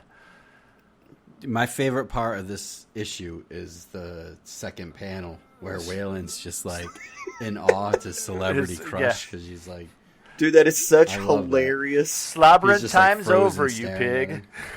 Yeah, dude, the hilarious like characterization in that moment where she's like, "Oh, great, there she is, Waylon's Celebrity Crush, bare ass naked, die, bitch!" Like the jealousy, dude. Don't forget, yeah, they're still young, you know, Right. young kids. So he's just like mesmerized by his naked broad. Right. Oh, it's so funny. Like I said, effortless characterization, man. I want to go back to what we said in issue 249, where, you know, we had a good decade plus of just traditional panels, and starting with last issue, he kind of threw the 90s panels back in the mix, and it's so refreshing. Like I'm so happy they're back, you know. Like, But dude, I love the traditional panels, and I was happy with that, but now I'm also really happy that he's drawing all these crazy panels. But But what's even better is that he's got the decades of experience and the confidence of execution to do even something better. Yeah, to like have the panel breaking. I just want to say again the layout of that very first panel where you've got just that crazy perspective of Maxine like going like towards the reader, and yet like Malcolm's in the background with just such a killer action shot of him getting stabbed. And then like Yeah. just the way she's breaking the panel, like the flow is perfect because the bed provides just enough room for her the villain's like word balloons to go, so you're not covering up Yeah. anything cool at all. It's just it's fucking dude. and that's it's where excellent. I think his layouts, the years of him, you know, I loved his Spider-Man layouts. Don't get me wrong, but these are to another level. It's a throwback. Absolutely. It's a throwback, but it's not. It's almost like it's evolved to where there's a lot more clarity, and things that are very important aren't getting covered by, you know, the figure breaking the panel. It almost seems effortless the way he lays this out.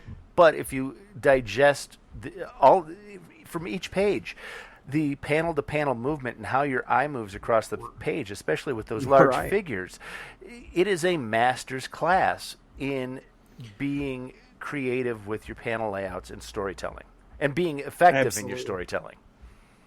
Absolutely. One thing we didn't talk about, and just because there wasn't really much to talk about in the first few pages, but now that the action is here, is this lettering by Ferran Delgado. Hell And yes. just look at this page that we've been talking about, and how much of the art is lettering here with the IE and the hack, the cracked hack. The fra whoosh, where it's flames on the whoosh part. Right. And then even like the Artie Simek type Maxine lettering. Maxine, look out. You know, like just the art of it all. It looks beautiful. You know what? It really the adds. sound effects, I mean, that's a given, but there's a lot of subtle stuff that he does with, I think of that web page where, you know, the different colors of the balloon to decipher who's talking and helping, so it's an easier read. You know, Right. You said web page. I was like, I'm sorry. and then I. You know, I don't mean to go backwards. We're moving forwards, but you know, it's sometimes those pages that aren't, you know, that you don't have the sound effects, because he does beautiful sound effects. That's what draws you. Like, oh wow, Right. But even you know, that wobbly word balloon of Maxine drunk, those are little subtleties that really propel the story and give add to the characters that Eric is portraying. You know, and they're just little subtle things that, you know. Well, it's Right. it's honestly like I always say this, like lettering is an art, and it is vital, like to a visual medium like comics. Yeah. Like you're There's no sound. Right. So like when you see, you know, a word balloon, it could just say "It's over, Dragon," but when you see "It's over, Dragon," you know that's how that's fucking read. Oh yeah. Like the Yeah. the emphasis is on over. or die, bitch. Like, die is like big and like stressed, Maxine, look out! Like, fucking you get it, dude. Oh, yeah. Oh, it's so good. Like, good lettering elevates a comic to a whole nother level, dude. And, like, Farron is just kicking ass. Well, like, he is... He does. I love his lettering. Absolutely love his lettering. And, how he comes up with, what he does with the title splashes, to, even how he, depicts someone who might be a little bit drunk, or just those little subtleties, because I mean his sound effects are just off the chain. Yeah, but to really delve into some of those subtleties that he does, it's just it gives so much more emotion. Well, like, okay, like, even, like, here's a place where lettering is just shining like fucking crazy, where the lamp is getting hurled at, like, the, Inferno daughter. Bonk. Yeah. Like, just, and the eye going, like, all huge and, like, behind her foot, behind her right foot, but over her left foot. Yeah. So good, dude. I mean, yeah, and then going into the, waking up the kids. Yeah. What was that? That was mom screaming. It's like, oh, dude, mom's in trouble. Like, just the emphasis, man. And Amy, We'll let's give go. We'll give some props to Eric. Dude, look at Maddie. Crawling action. Like, did you ever think that a crawling, a crawling child could be given, like, a cool action pose? While she's sucking her thumb. Sucking her thumb, crawling action pose. That's over the top, dude. It's ingenious how he has 4 kids and you can tell them all apart instantly. Yeah. Like, that was such an ingenious kind of way to get around it with the, different races and different shades of green. And right. It's just cool because, it really takes some thought to pull that off. Right. And you instantly know who's well, who. And just when you look Jackson's at those eyes, you really see Angel. Yeah, those blue eyes. Yep. And again, another great full figure, on the next page, Malcolm. Just that butt shot, dude. Yep. And then you've got that, the tilted floor, which... Yeah, just the tilted perspective, dude, really sells the action. Oh, yeah. Malcolm looks like he's in trouble. Like, that's what's so cool is it's like, dude, like, they're kind of doing okay. He's cutting the shit out of Malcolm, The one thing that... Well, really, it's only Cutthroat Kid that's damage. Cutthroat does a surprising amount of damage. He must have a degree of super strength. To a degree. Like his dad. Just not, significant. I wonder if Malcolm was just distracted by being naked. Well, and... Eric always described Dragon's durability in a way I never forgot. He said it's like a bulletproof vest. He's like, you can stab through it. Right. With a really hard thrust. He was like, but it will stop a bullet. Right. It's So kind of that fits in line with the durability, My only question I have on this page is, okay, Greta's outside the door. She wouldn't hear all the other voices and the screen. That's the only thing that I'm like going, okay, the kids hear it in their room. I do. Well, she does hear it. She acknowledges she hears it. It's just she's so used to their sex being so aggressive. Yeah, that she disregards it. That's the gag. It's also potentially suggested that there's, she's used to the sound of multiple partners. So yeah, I guess that. Or maybe there's sinister motive. Yeah. Oh yeah, that's the thing, because again, you don't know that Greta can't be manipulated in some way. You know what I mean? I really think just the gag, though, is that she's kind of clueless. There's a bunch of shit getting smashed and stuff, and she just thinks it's a normal thing. Dude, the splash page. You want to talk about like just the use of space on a page? I cannot believe how cool this page of the kids bursting into the bedroom. Oh yeah. It is such a cool page. Oh, dude. Like, it just can't cut through getting punched into the foreground so fucking hard. And like Open-Faced Junior and like Dumpling and Blossom all coming from the back. Oh, it's so... And Pervo Waylon getting all hentai with Maxine. Well, and Look at him, dude. The amount of depth in that panel, or that page. Yes. I mean, you go from, Cutthroat Jr. In the foreground to Malcolm in the middle ground, and you get every character in there, and you can see through the bedroom door that they just busted through. And I'm betting that that's their bedroom that we see on the other side of the hallway or the other side of the apartment. Probably is. It probably is. But dude. that And depth. Eric actually has mapped out the apartment. Right. He posted that on Facebook so that he would know like where things are. No, I just think that's another brilliant page. Dude, Yeah. and then we get into the holy shit. Kids are kicking Like- some ass. Yeah, see ya, Waylon. Oh, Action Jackson, dude, Yeah. with the decapitation. It's more of a So much head happens on that explosion page. more than I mean, shades of his father and Solar Man. Fucking scanners. Wait, his father. Oh, not his father. I'm sorry, his his father grandfather. is His it- grandfather, not his father. His, Wait, who are you talking about? Dragon. when When he Dragon, punched Solar I'm not. Man? I'm talking his grandfather, not his not Malcolm, but when Dragon hit Solar Man in the back of the head, and his just right, head yeah, yeah. I mean, Okay. shades of his grandfather. There's just fucking. Or an when ear Dragon fought Kerr, remember? Oh yeah, I mean Malcolm fought. Was it Malcolm or Dragon? Dark no. Dragon. Dark Dragon. I forget. Yeah. Dude, she just fucking lights Jack up. And then gets her own Boom. kaboom. Yeah, Amy. Goddamn, dude. And then it's just like you said, Craig, like action after action. You flip the page and goddamn, dude. But I was so concerned for Jackson when I saw this because he gets He does. fried. Yeah. Yeah. Oh yeah. He's a chosen one. He's fine. Yeah. Then you You had no. I was worried for him. I Yeah. was. I was more worried about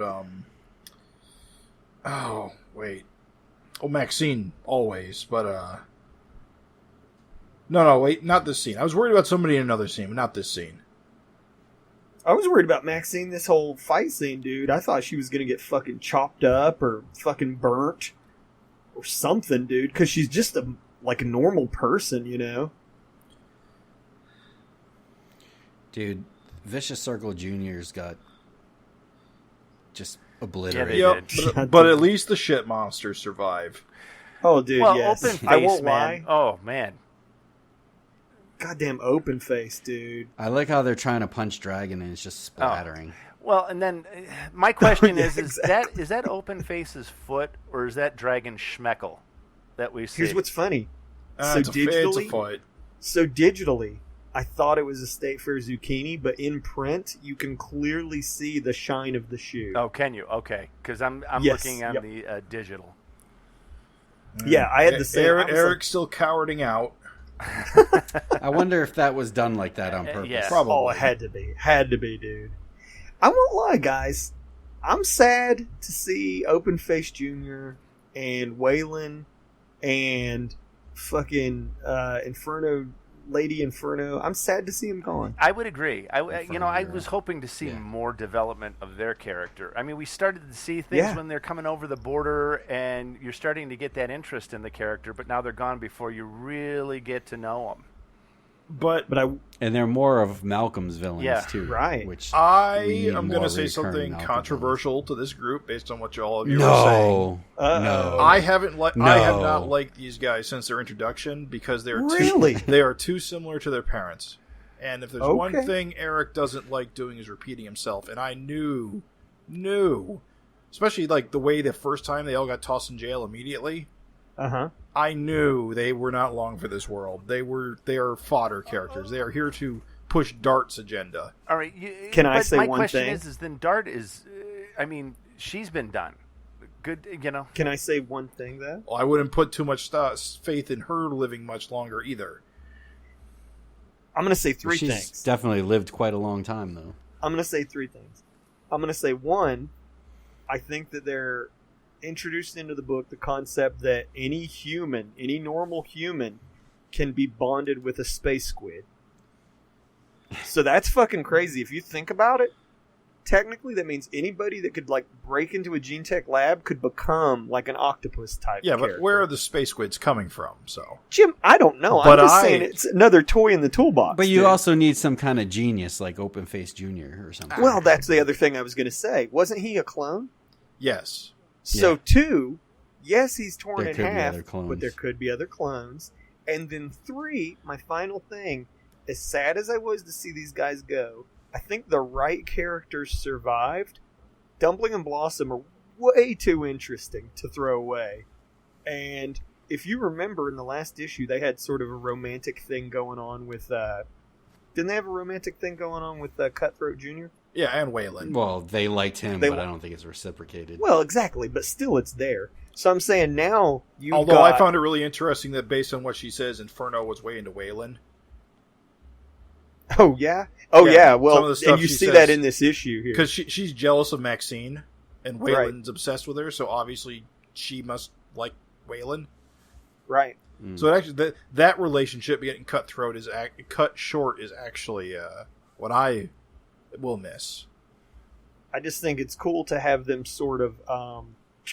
it's cool to have them sort of have this dynamic now where their friends were just fucking murdered. Oh yeah, Oh yeah. And so they have way more reason now to hate Malcolm than ever. But Malcolm The whole family. Malcolm straight Yeah. up. Well, Malcolm tells Cutthroat Jr. what the score is. They were sent here to die. Right. They yeah. were not respected. They are considered fodder by Dart. So I think it may turn Cutthroat Jr.'s life around.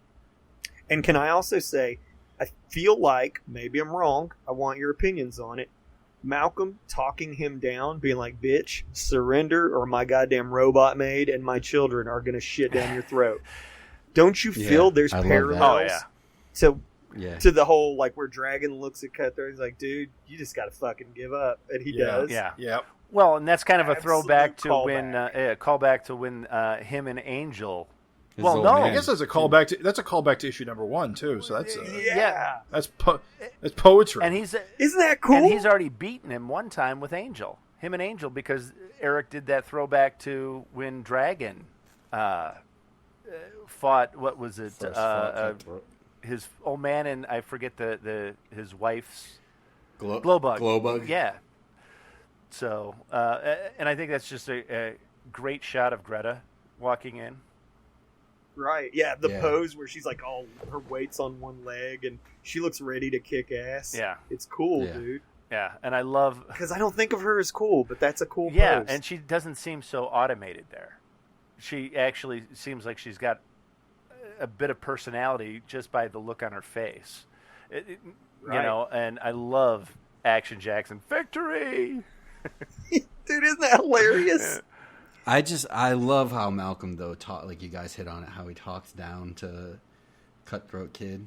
Basically like, you know, between my superpowered kids, my robot maid, and myself, you guys didn't stand a chance. These turd girls, give me a break. The best they can do is make me nauseous. They're soft as shit. And it's basically just like ripping him a new asshole, like you're done. It's like, And the You look guys on his face fucked on the up. next panel is like, Yeah. you know what? You're fucking right. yeah, he's realizing. He's like, I don't want to Let me die. drop my knife.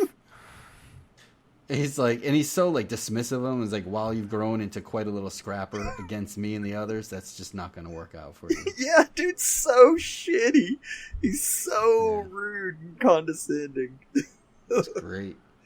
It's a great sequence, dude. God damn. And again, that fight sequence was just a few pages. But holy shit, dude, it delivered so much character and so much action and The smoke still coming off. Oh, Jackson. yeah. Smoldering. Yeah. Victory. I know. I love that. Victory! Victory is mine! You know, and when we move into the next page, I forgot to mention this earlier. I love the device Eric uses with the calendar dates, showing the progression of time of being in quarantine and this pandemic that's going on. I mean, it really helps move us along in time. Right. Yeah. I gotta say, I love these thick outline inks that Eric's been using all issue. Oh, yeah. And shout outs to this Scott Pilgrim shirt. Well, I think those thick lines, that's a great shot of Maxine. It makes his thinner lines just, that thick lines around her legs makes those thin shading lines just, sing.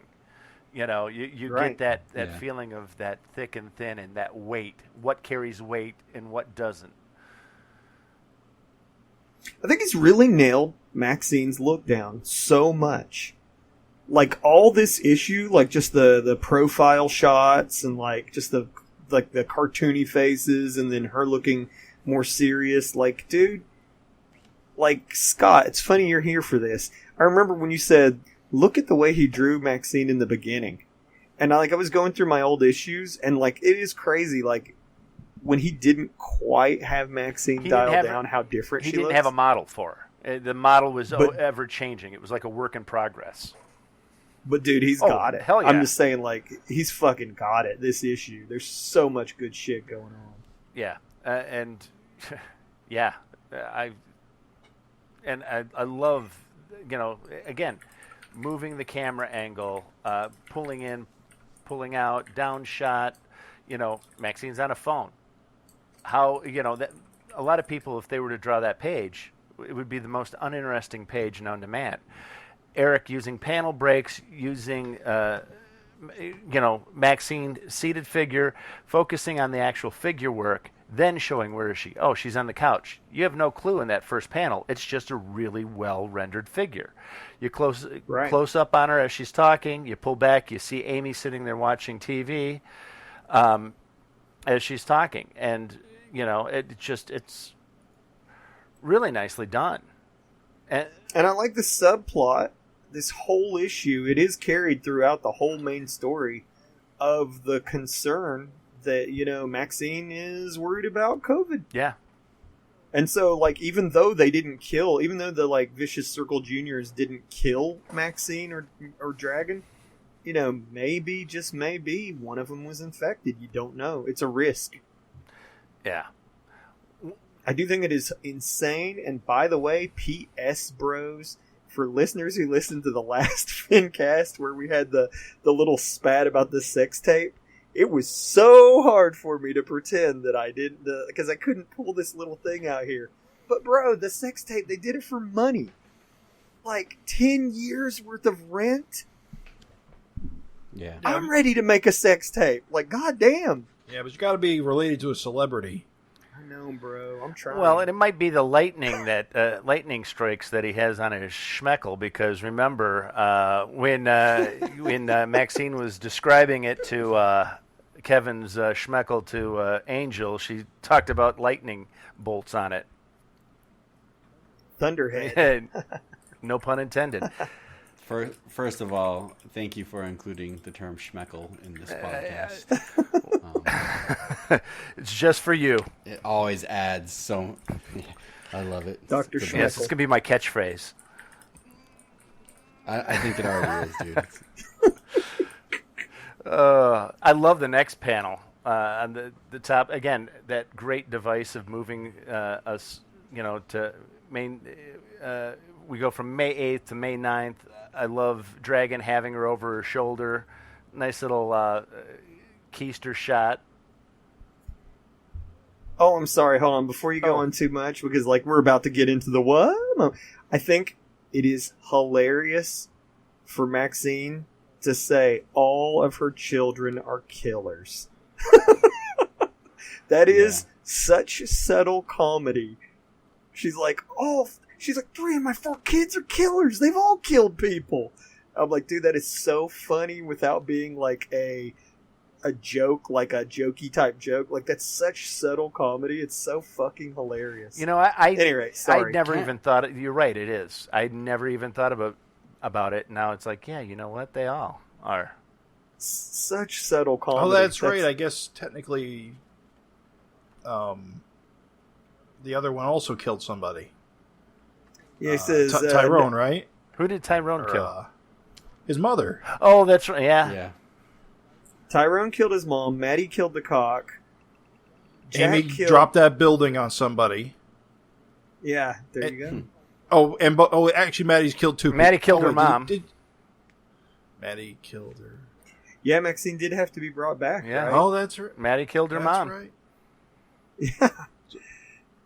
Yeah, the kids are killers.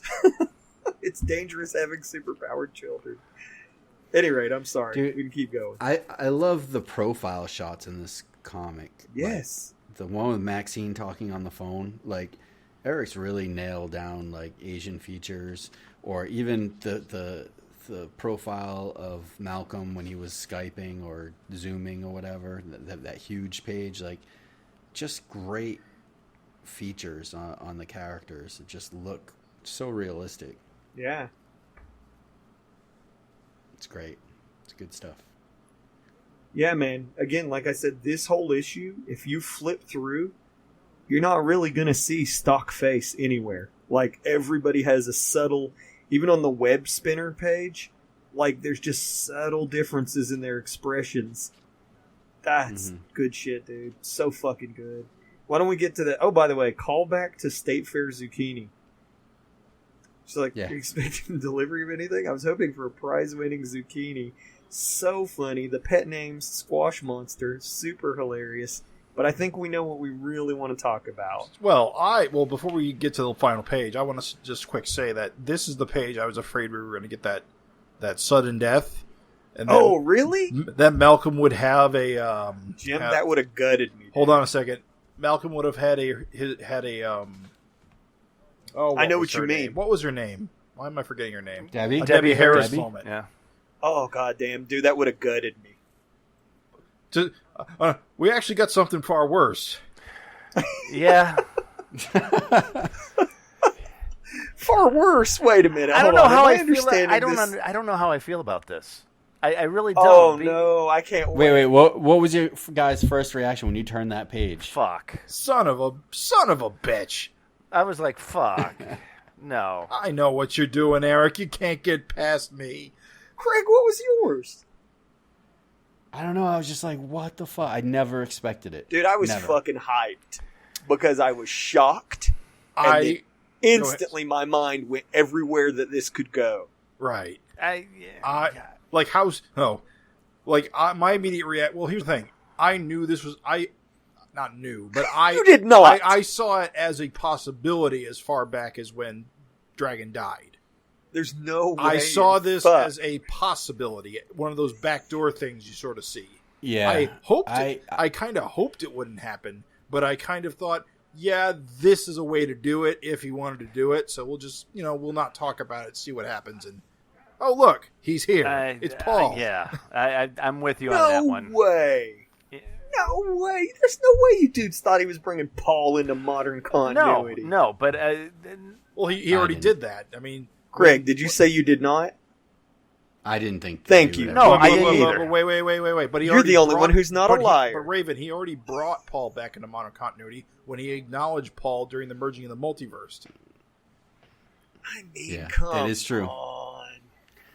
I do realize that, but I never thought he would be back as like a. I cast never member. thought I that thought either. It was just kind of a cheeky little nod. I thought it was too, and I was fine with the cheeky little nod. I'm gonna have to see where this goes because to me it's like okay, it's as I don't know. I don't.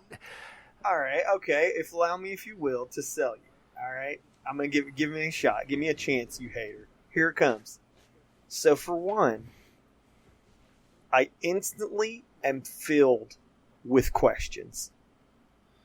I think that this is vastly superior to simply bringing Dragon himself back. I would agree. I think Yes, that is yes. vastly superior because I think that Paul is less of a known commodity than you think he is. For one, is he a Krillian? What happens when he gets a blood transfusion? Right.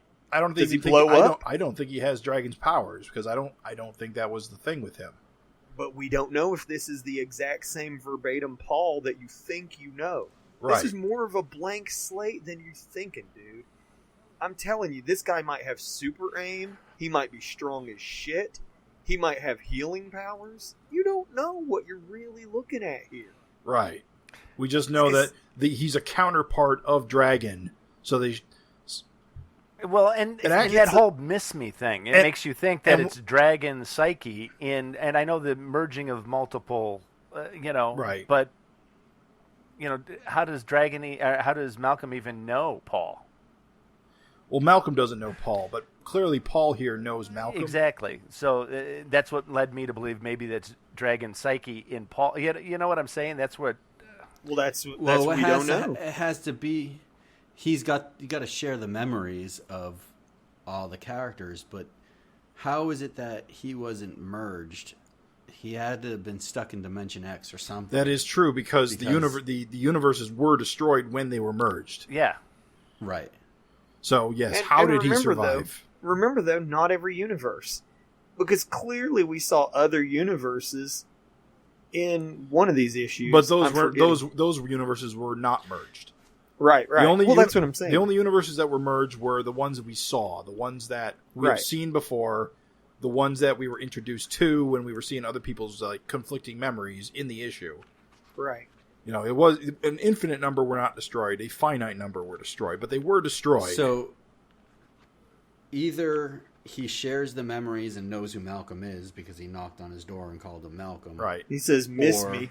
Somebody told him who Malcolm is. Right. My working theory is that he's Paul. He's Paul Dragon, but he has all of Dragon's memories, so he knows who Malcolm is. Whether or not that's affected his personality is a question. Let me throw something else out there. Does Paul Dragon have Kerr secretly living in his head? Like, what the fuck could happen? To me, that's why I get hyped. Because, goddamn, dude, this guy, you're thinking, oh, this could just be Dragon back in the book. Oh, Chicago cop time. Let's jump in a time machine and go back to 1992. But, dude, it could go fucking anywhere. He could get, Kerr memories and just fucking try to become... He could become Malcolm's worst goddamn enemy, dude. I do love that it's the Paul Dragon or Paul Dragon looking dragon. Oh, yeah. So it's like a visual cue that, hey, this isn't the same old... I would agree with that. And let's say, hypothetically, he does have all of regular Dragon's memories, and in most ways, he's like regular Dragon. Are the people who said, bring Dragon back from the dead, going to be happy with this dopey Finn Dragon? I don't know. Dude, Alex seemed like she was down to plow anybody. Like, is Alex going to be like, oh, and anybody green in the storm? Yeah, Michael Jackson, I don't care. Stick it in. Like, I'm telling you, dude.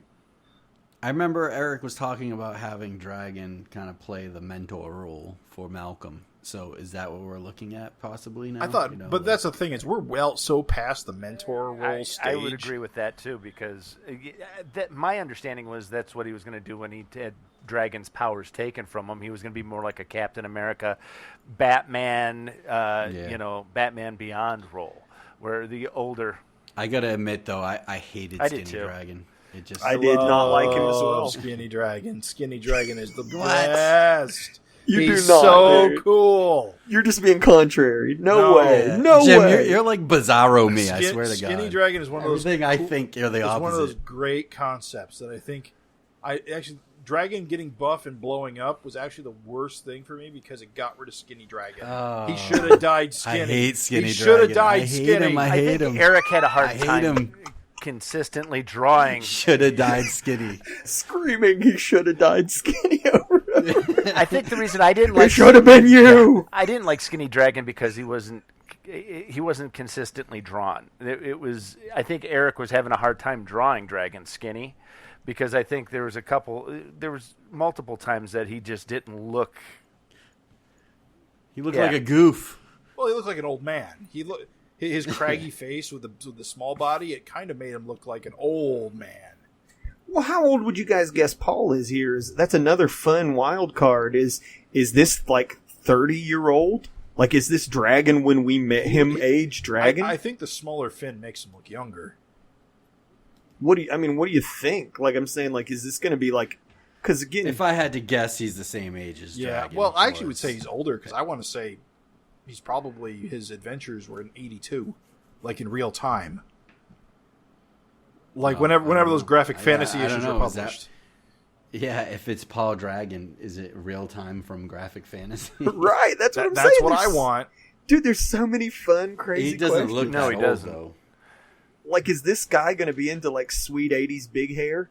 Well, he's been through a couple of decades since then. Taste change. Well, it makes me also you don't wonder, is he going to, because we know Jennifer Murphy is still alive from that, the hand pushing up the rubble. Well, we you're right. actually don't I didn't know. even think We of don't know that. whose hand that Well, was. it was implied. That could be another dragon baby. Yeah. Could be a fetus hand. Yeah. This is true. That's the two minds we're of. We don't know if it's Jennifer or if it's a dragon baby. Makes me wonder, though, because Jennifer was younger, he looks younger, if that's kind of the, bringing Jennifer Murphy back. You're right, though, dude. That could be young dragon and young Jennifer together. Of course, the my knowledge of Paul Dragon history is vague, but I don't think his wife was named Jennifer. Well, I want Paul to get, like, fucking his head blown off and it grows back with a normal fin. No, absolutely not. He needs to have this turd on his forehead forever. I'm joking. Look how cool he is. Would you really be mad I if believe- the turd got taken away? I believe his wife was Sue in the Graphic Fantasy. But she did look like Jennifer, so I think they are supposed to be counterparts of each other. Oh, for sure. And then you'll see in the backup in this that is. Oh, that's right. I forgot that I'd actually read all of this recently because it's in this issue. Yeah, it is. Right, yeah. Which is probably handy for anyone who turns this page and goes, "Who the fuck is this asshole?" Right. Well, and it totally makes sense now why Graphic Fantasy _2 is reprinted in this Yeah, it issue. does. And I'm just now looking at, it's like, next issue, Father Knows Best. So it makes, It's funny, because Eric told us he was reprinting it in color at the time, and we were all going, "Oh, okay, he's just filling the issue up. Got to fill those pages." Who knew it would be relevant? Somebody must have dropped the ball, is what I thought. I really did. I was like, oh, damn, I wonder who dropped the ball. Well, I didn't think that because he's done a lot of his old stuff recolored, and so I just thought he wanted to get it in color, but I just never thought it would relate to the Nor did I. story. I love it. I gotta say, I am goddamn pumped that, like, Paul is here. I love it, dude. Let the Paul era begin. Paul to the wall. I'm sorry for you dudes that don't have excitement and thrill of mystery in your life. I'll wait and see what happens. I'm not, I was like, oh, fuck, because I just don't want it to go down, oh, Dragon's back, and it'd be a cheap way of bringing him back. I don't want him to steal the show. I don't either. He's not gonna, loving, guys. He's less interesting than Malcolm immediately. I guess. Malcolm is immediately more I would interesting. agree. He's not here to steal the show. Malcolm already has this cast and his family surrounding him. Right. Like, I don't see that changing. I see him being a supporting character. Yeah. If he even is Paul Dragon, who's to say he's not some kind It's of imposter back I don't again. Well, anything, some kind of decoy or mutant. and you know or, what? I don't know. The way that Fonty. the way that Glum in a dragon there suit. you go. The way that Eric has no problem discarding characters, as we, in this issue. I mean, he killed, a whole bunch of, characters. Who knows? Paul Dragon might run his course and, be sent to pasture like so many other characters that we didn't think Eric was going to even kill. He'll catch Again, he'll catch a fist at a couple of issues. what I think is most impressive about it is, okay, here's the thing. One of the reasons why I'm super positive on this is that, like, if it had just been Dragon, that would have been boring. I think by it being Paul, because Paul Dragon, for the listener who may not know, because we have to consider too that there's, you made it this far and this might be your first issue of Savage Dragon. Like, maybe you're giving it a chance, right? Paul Dragon is like a proto Savage Dragon from Eric's childhood, and he's always been something that readers have been aware of. He's even had the tiniest of cameos in, like, a panel. And, like, he's been printed as backups, but it was always just assumed that he was left in the dust. And so here's Paul in modern continuity, and it's cool. It just makes you wonder, like, what does Eric, like, you look, like you guys said it best. Malcolm has such a complete cast. Captain Tootsie, Greta Gearbox, Thunderhead, May, good lord, dude. There's just like friends, like his reality TV show host, Walden Wang. Like, Malcolm has such an awesome cast of characters. Angel Maxine, yeah. Yeah, Angel, Maxine, Alex is floating around in the background being a sad sack, Frank Jr., and yet, here's fucking Paul. Like, where does he even fucking fit? Like, what else did Eric have that he wanted to do with Paul? What else did he have that he wanted to do with Dragon? And it's cool to see this piece of Savage Dragon lore worked into modern continuity. Like, I don't know. It's something I never thought I'd see. It flips my lid. Oh, this changes Dragon's first appearance. How? Because, well, his first official appearance is Savage Dragon miniseries #1 for this iteration of the character. Oh, you're right. Oh, yeah. But you're right. It's a graphic fantasy. Well, oh, yeah, I guess, right? Or you're right, yeah. Or Megaton, whatever. yeah. I guess graphic fantasy was first. I don't know. Yeah, if Paul counts, all of a sudden that matters more. I think that's what's cool. Is kind of like Flash Mercury. Just fucking keep that old shit in the modern continuity and keep it alive. And it's exciting and it's fun to me. It'll be interesting to see where this goes. I mean, I think maybe it will keep some people happy that love Dragon. Maybe Eric really misses Dragon, but it's also a way to say it's not the same character. And it looks a little visually different too as well. So we'll see. I'm not like blown away, like super excited. Like, I'm so glad he's back, because I was kind of hoping for it just to be. I'm with you there. And we turn the chapter, but at the same time, if anyone can pull it off, it's Eric, and it's a crazy twist. I'll tell you that.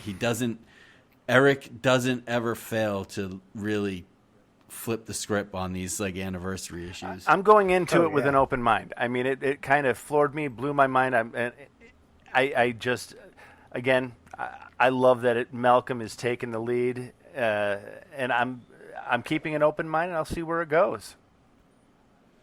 I love that it blew my mind. I love that it turned the page and it left my jaw on the ground. Whether I completely loved it or hate it, I love the fact that this book can still freak me out and just completely surprise me. Yeah, after 28 years, 250 issues, over 5,500 pages.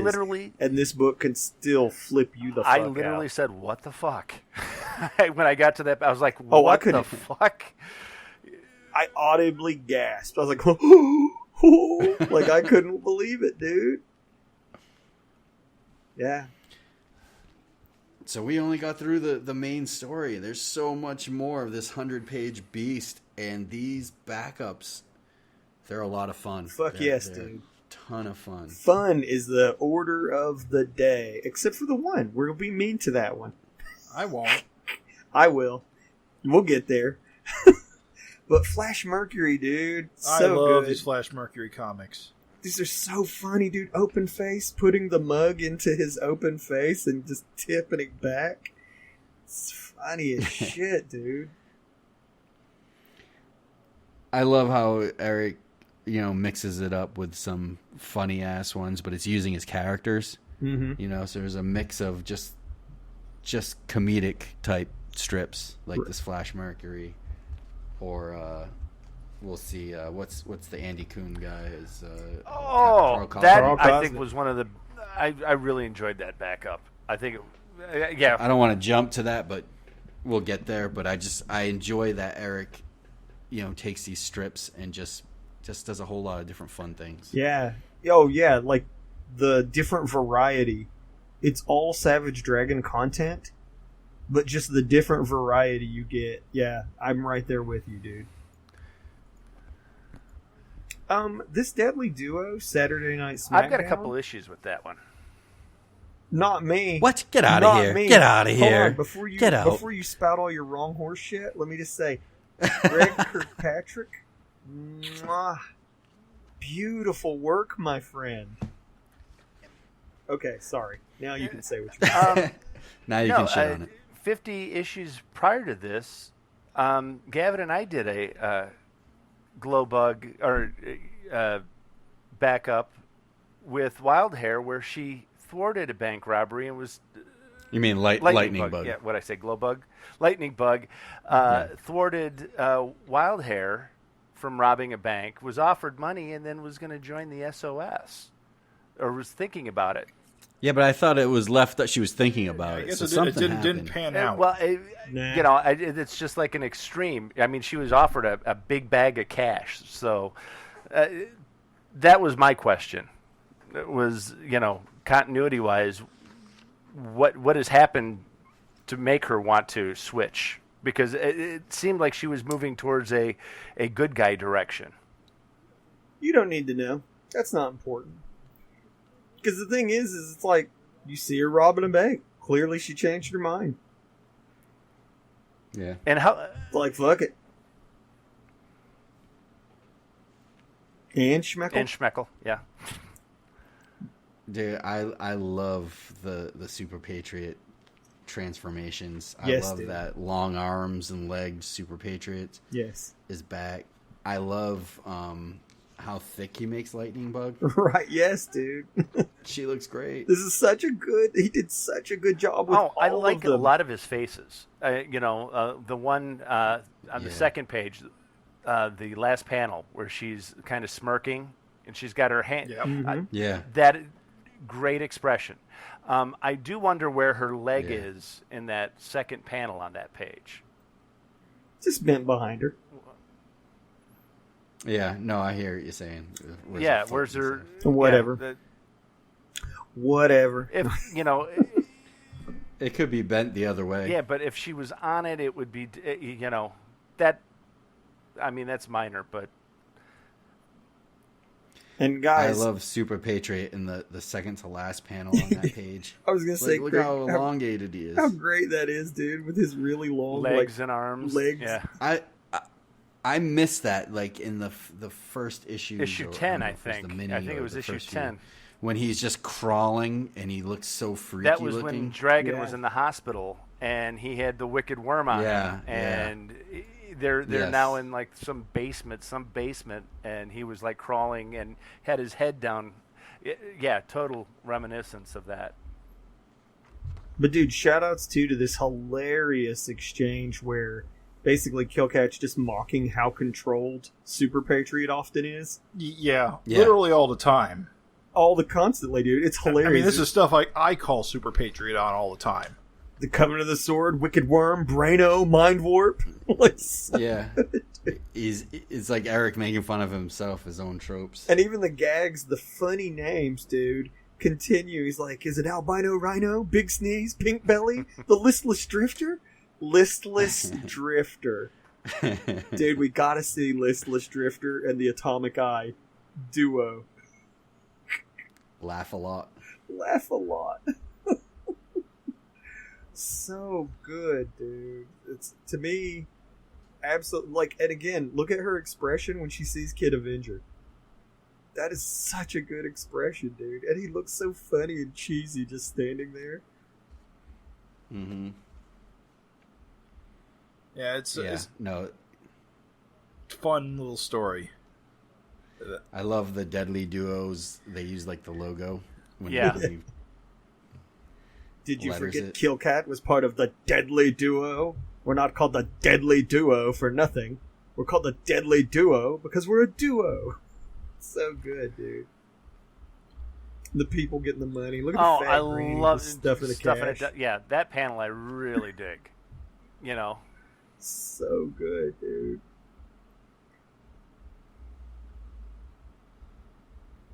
It's excellent. Yeah. This is an excellent backup. Like the busted out tooth Killcat in the final page. yeah. Dude, pure comedy gold, man. So funny. And the look on Kid Avenger's face. I like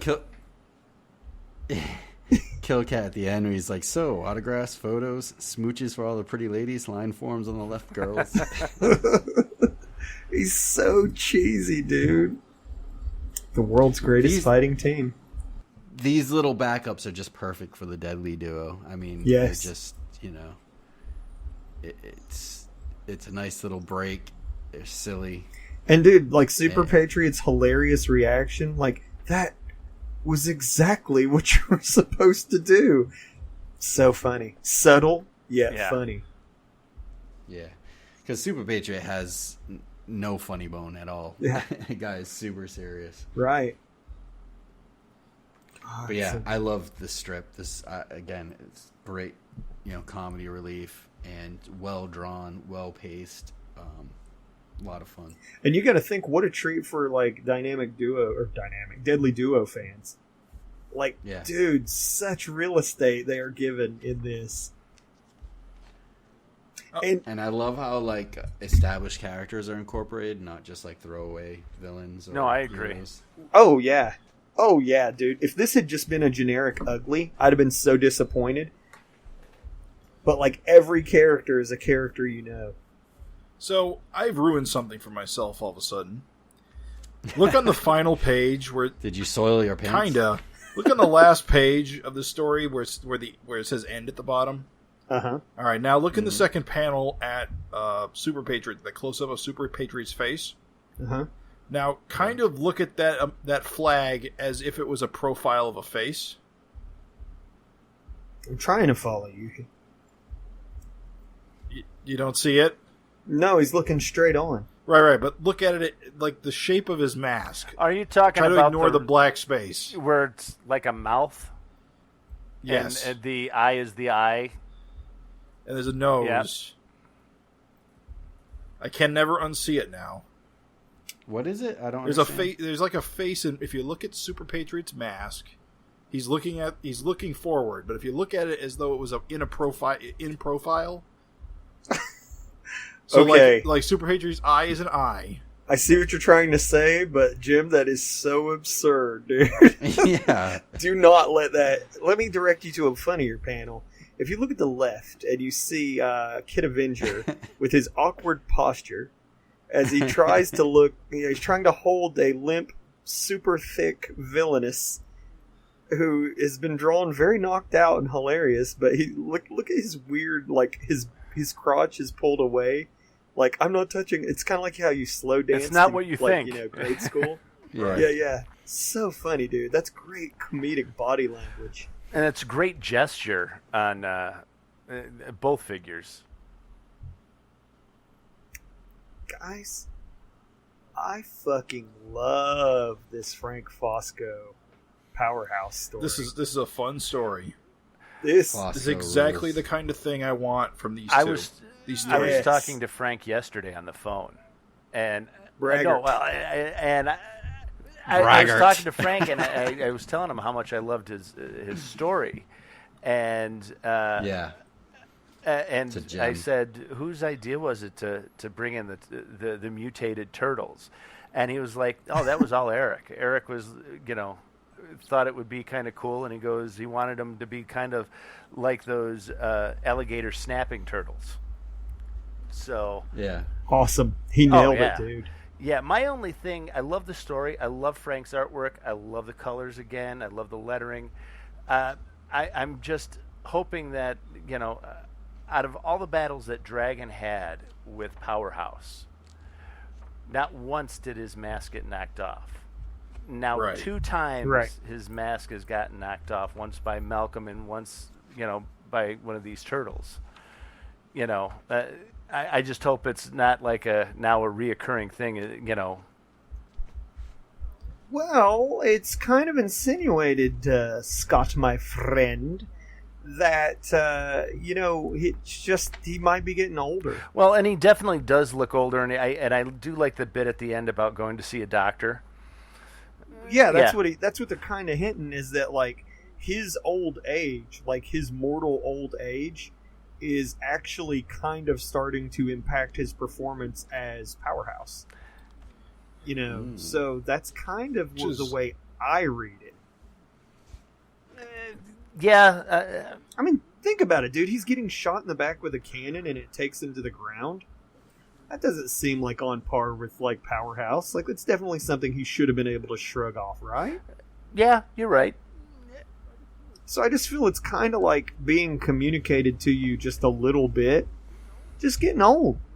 And even though he's I still think it is super... a lot. He's getting beat up. I mean, that first page, he's like, they still talking about, are you going to be okay, Powerhouse? Malcolm smacked you pretty good the other day. Yeah. Well, I figure his Powerhouse form is pretty formidable. He mostly just got smacked around in the sense he got his mask knocked off and Denny took a tumble. That's kind of how I saw it. And which I guess could shake you up psychologically. So maybe that Powerhouse is having like psychological problems. Well, he's an older guy too. Because when he gets his mask knocked off, he gets really, really frightened. Feeble.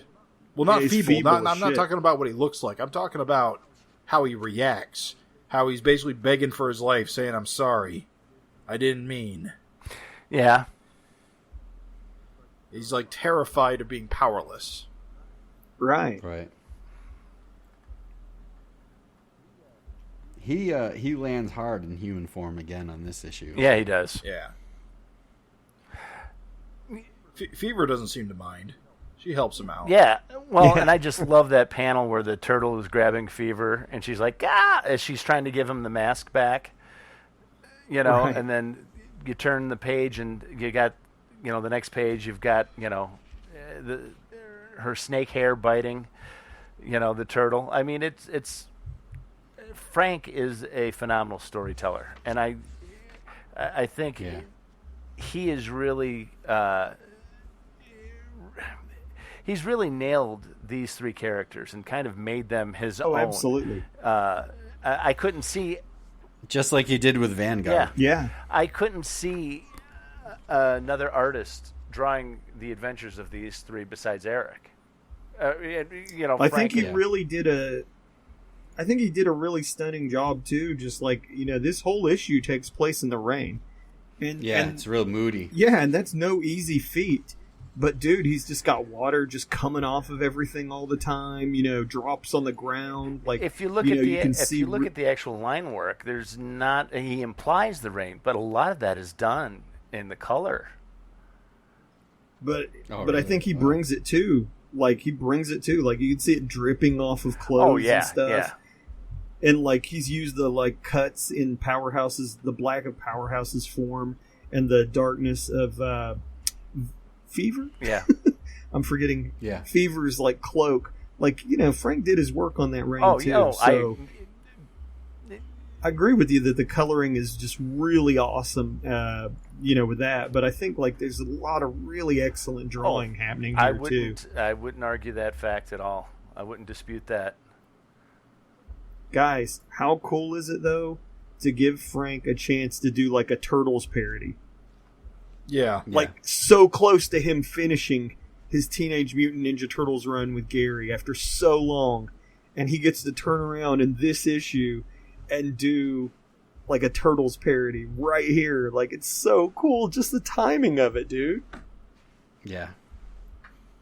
I love that panel where Powerhouse has got the Donatello type turtle, the purple masked turtle. He's about to punch him flying through the air. Great pose. Just cool. And we just didn't even say that Dr. Savannah at it again. Yep, he is public domain, so he can be anywhere. As long as he's not on a cover. Isn't that great, dude? I do love the fact they just use his name, and that's who it is. The end. It's Dr. Savannah. Come and get me.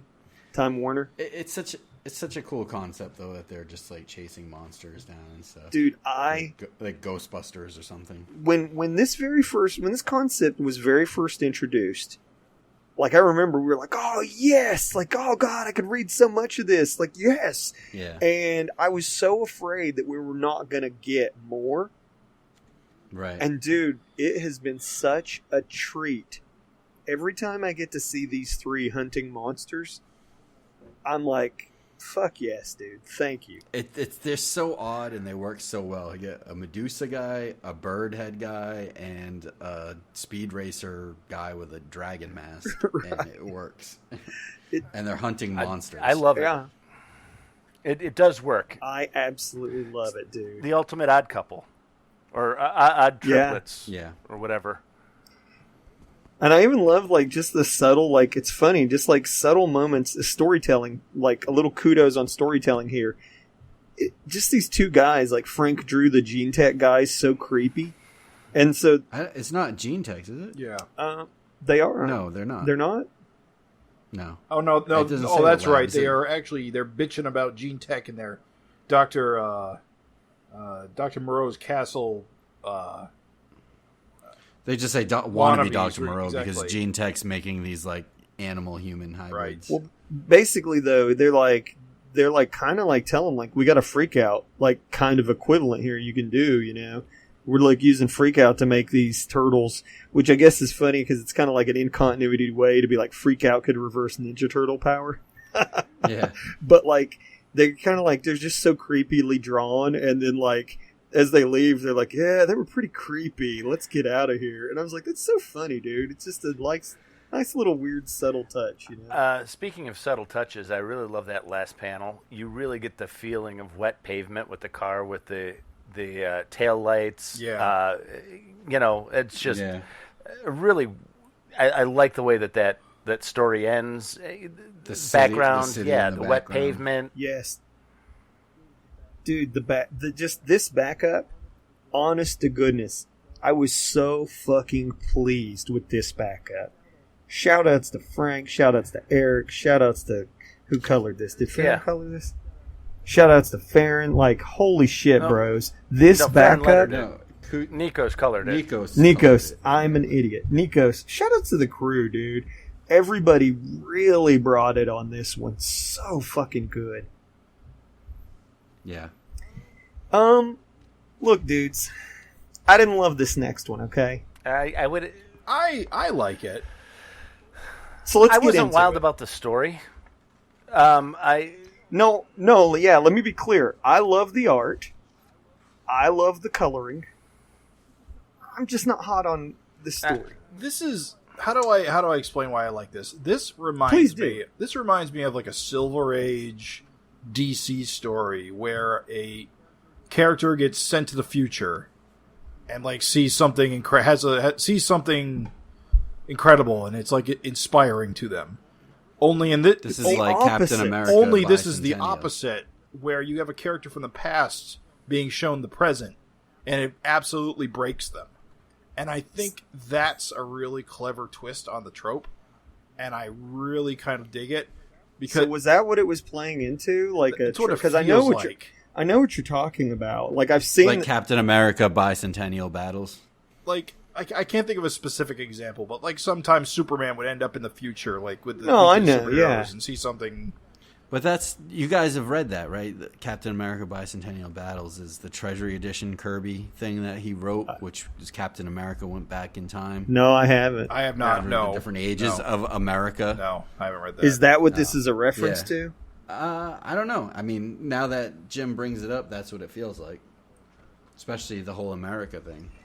Guys, Anyway. allow me to poke holes in it just a little bit. I'm sorry. I'm going to speak my grievances. Well, first, let's say it's written by Joe Keating, Right. Who's we know is a long time. He fan does really of good work. Savage I'm Dragon. a fan of Joe's. Nikos illustrates it. I don't know who this Georgios Konstantinopoulos is, if he inked it or what. Beautiful artwork. Farron again with the letters. So Absolutely beautiful artwork. I would agree. I love the artwork. I mean- and I love the coloring. This artwork is beautiful. I mean, this artwork is beautiful. And I think the coloring is beautiful, too. I just did not get into the story aspect of it. I mean, the storytelling is good. I just didn't like the. I wasn't a fan of the story. I didn't like where the story went. I'll tell you what. Let me just say. So I can't just say, "Oh, I didn't like it." Let me elaborate. Okay. So here's my problems. All right. And I would love to be wrong. I would love to learn something and be wrong. But so Fighting Spirit, who gets his power from Columbia, the goddess of the Americas, he's fighting these Confederate dudes. This is the way I understood the flow of the story, and then I'll tell you why it doesn't work for me. It flops. So, and it has potential, but I don't think it lands. So, Columbia sends Fighting Spirit to the future for really no reason other than to show him what he's fighting for, right? So when he gets there, what we have is, for me, kind of an unsuccessful commentary on our modern times, of course. Right. You have pussy hat wearing liberals, and you have, and I was dissatisfied that you have clearly what should have been MAGA hat wearing, conservatives, but they chicken out. The hats aren't red; they're just ball caps. So we clearly have pussy hats, but we don't have any red ball caps. So okay, whatever. Yeah, why is that? I don't understand why. Yeah, to me it was a little toothless to like dial it back. Like it's like, dude, make them red. Right. Like if you're gonna have pussy hats, put red MAGA hats on there. We know what you're getting at. Just go ahead and do it. And then so they're fighting, and then they're like, oh, it's not just a normal oil field. So you see Super Patriot, and he's blasting up the oil monsters, and then we have some more parodies of, like, the two people. My pop says he used to be a great man back in the day. He's always ragging on the country. And then, does he have to be so violent? Like, it's right. okay. We get that really lazy, both sides are wrong. Yeah. Yes, dude, that's what I don't like. You're a snowflake. You're a Nazi. It was... I don't like that middling, both sides are wrong argument. It doesn't work for me. Only Super Patriot is decisive enough for America to shoot things. See, here's the thing. This is what I don't like. You're touching right upon the problem. Is that it has sort of a message of, hey, guys, come on. Everybody's needs to just dial it back a million. And Super Patriot says almost what I thought was going to be the plot of the point, which I could have been behind. He's like, listen, Pollyanna, move it or lose it. I have enough to deal with. You think about what this story's trying to say. You have Super Patriot, who is dealing with an actual threat, while these two groups are at each other's throats over no reason. They're just other than just whatever. So it's kind of take a fence-sitting thing. But then, to me, the last page totally fumbles it, where it could have been saved by maybe if the old Super Patriot fighting Yankee or whatever was like, you know what? I don't need to maybe be so Pollyanna about my views or something like that, or, oh man, the fight's always going to be hard for America, I guess, or something like that. Instead, and this is where I'm just like, what? This doesn't work. Instead, when he gets back, Yankee Rebel gets back to to his time, Columbia's like, sort of like what she showed him. It's just like, oh damn, that really fucked with him. She just disappears, and even the British soldiers walk away, even though they've seen nothing. Right. There's nothing to imply that they saw shit. Well, especially after he's been kicking their ass and he comes back and they're just going to walk away. Right, exactly. Dude, it doesn't work for me. Well, I'm sorry. He walks away first. And they're like, better let him go. He looks like he's had a hard vision. Yeah. He was on a bad trip. And then he just goes and has a cry on a dock. And I'm like, what's the message here? I'm saying There's a weird centerist message that doesn't go far enough to say anything other than we maybe need to not be at each other's throats so much, but then the crying on the dock and like I said, the British soldiers. It almost reads as a comedy, because when you think about it, the story here is a naive person sees the future, our present, which is a shit show, and it breaks him completely because how much of a shit show the 2020 is. It didn't work for me. That's all. I'm not going to be shitty and bag on it. I think it was really. It's not. I think you're right, though. So, I think you're right that there is a lot of weakness to this story. It could have been good, but it missed the mark. It really misses the mark when it goes that, like you said, that centerist route. Because it cheapens how do I say this? It plays into stereotypes hard. Yeah.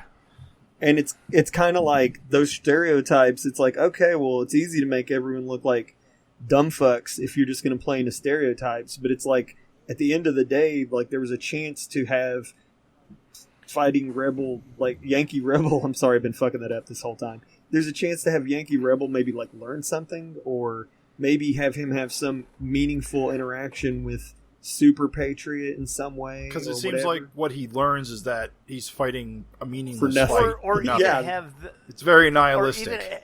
even having the Trump supporters and the pussy hat people, it's something that they were actually kind of, fighting for. It just seemed it was there as, let's show this conflict between two, the left and the right without actually, without actually exactly, doing anything. It seems so disconnected. It was like, I don't see the purpose in this story for that. Right. And where you said, Raven, it fell flat. So much more could have been said.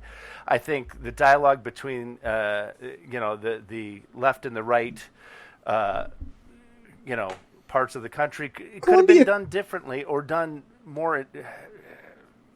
I don't. Honest to goodness, if Columbia had even said, "So you see, conflict shall never end for America," and if fighting Yankee Rebel, goddamn, I'm messing it up so much. If Yankee Rebel was like, there's always going to be conflict, but it's worth fighting for what's right, or something like that, you could have even had your down the middle of the road message, and still sold it. But this crying on the dock ending... you could have even... What am I fighting for? Yeah, what am I fighting for? Guys, maybe he's crying because there's such thing as oil monsters and they're attacking America. Like, he went into the future and he's like, what the fuck is this? In the future, there's these oil creatures. Or he's like, I wish I had gun hands. This weird cyborg guy that shoots weird things out of his eyes. I don't think he's crying. He's double hand palming. I mean, he's like, dude, but he's overwhelmed. So, this is not a good thing. It ends wordlessly. Yeah. I know what they're saying, and we know what they're trying to say. It just doesn't come off. It's, we're fighting for freedom, and we're going to make America great. And but these are the everything queens. Should be great, and then I'm going to go in the future, and people can't agree on everything and hate each other and call each other Nazis. And oh man, it's horrible. What's weird is that so the Queen's men give up the fight too? What? They should have been like, oh look, guys. Well, that's the thing too. Why is he so shocked and saddened? He's in the middle of the Revolutionary War and fighting British. Is it really that much worse than what's going on with what he's doing now? Right. Why is he so shocked? It's not like he lives in a peaceful time. Right. He's aware that he's a man of conflict. He's a man of, turbulent times. Why is that such a mind-blowing thing? They had better hats. Yeah. I don't want to shit on it. Yeah, I'm done. I I'm think done. it was a good effort. Yeah, I'll shut up. I think it's a good effort. I think it's the art, the coloring is great. I think it missed the mark a little, like you said, just a tiny bit. I think they tried to incorporate a lot. The thing I didn't like about the story that much is that it felt like, to me, it's not the type of story that belongs in a Savage Dragon 250 issue because it's not really about a Savage Dragon character. Right. You could replace Super Patriot with Captain America or any other character. I disagree only because I kind of sometimes like these kind of stories that don't have anything to do with Dragon, that it's kind of another creator's chance to do something. And but maybe we just read a story that had nothing to do with Dragon that was great. Wait, what? Powerhouse. That is very Mercury. You mean not the Dragon? Not universe. Dragon universe. I mean, there's a slight tie to this with Super Patriot showing up as a crossover, but occasionally you get those stories that are just another creator's character just getting it shot. And I kind of like that sometimes. I get that, but I don't like them for anniversary issues. I feel like anniversary issues I like to be Dragon-centric. I like when there's, backup stories that maybe aren't related to Savage Dragon, the regular issues, like Megaton Man or something like that. Right. But in an anniversary issue where all the backups seem to, focus on expanding the Savage Dragon universe. Oh, I know what the be... tie-in to Savage Dragon is here. He's going 250 years in the future. They say that in the story. That connects it. Well, Super Patriot also connects it. I mean, directly to the anniversary issue. No, I would agree. That's my only thing. I'll shut up. I don't want to be shitty. I loved a lot of things about this. I love the art. And let me be 100% clear. I'm not one of those people that think that you can't have political discourse in Savage Dragon. You totally can. And I think Super Patriot is actually the 100% correct character to have political discourse in this comic.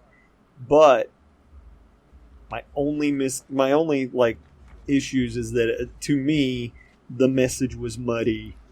It didn't go the extra mile to make a point.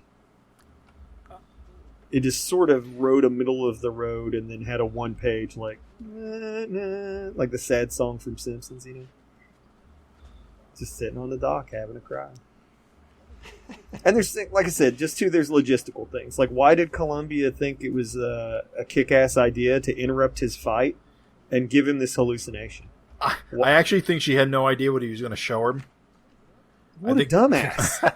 She's a spirit of America? She's going to All right, let's move on. Okay, I'm sorry. Let's move on. She's just going to mindfuck the guy she gives her powers she thought she was going to show him an image of hope and future, and that isn't what happened.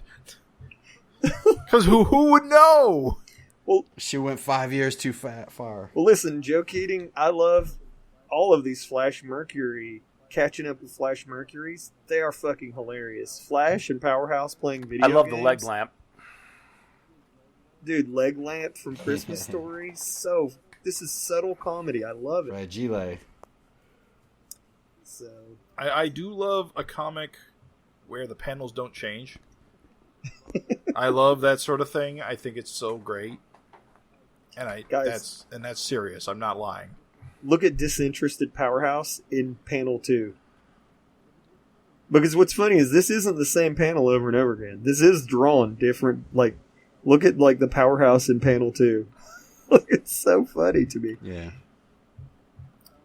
I guess you're right. It is redrawn every time. Yeah. That is some dedication. Yeah. Because if you look, Flash's hands are moving, dude. Yep. Powerhouse's thumbs are moving. The more you shake the controller, the better your character does. So we get some more. Then we get the best gimmick of these backups, I think. Dude, Joe Zierman, shout out! Like, your art is. Yes, but the reiteration of these Deadly Duo stories, how they tell basically the same story with a different assortment of characters every time.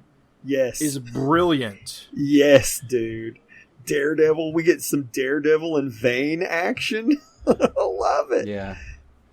Dude, does Vane's veins come off? Like, how is that guard tied up? Is that from her veins, or is that like... Yeah.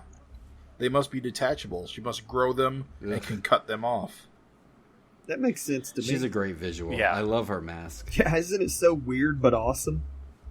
Yeah. And I think Joe does such a really good job of just making her look creepy and sinister here. Gotta wonder if her face is all veiny. His style to me has got this weird mix of like old-timey and modern. Yeah. He's such a good artist, dude. Follow him.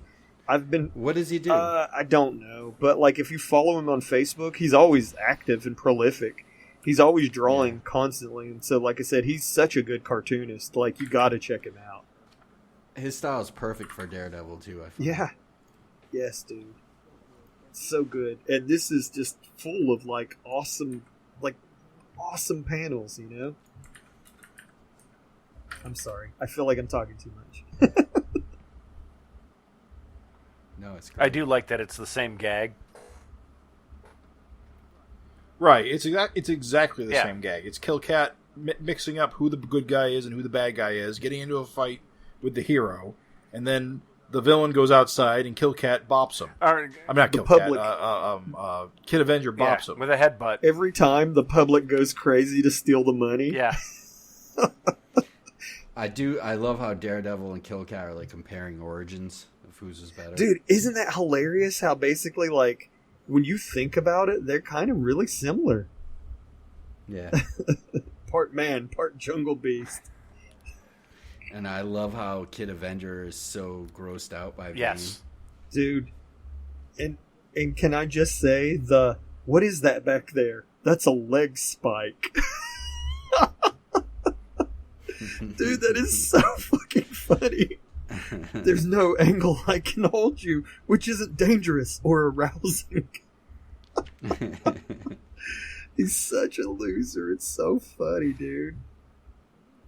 And then the pool of the veins. How wicked. Just like, oh, it looks so grisly, dude. Yeah.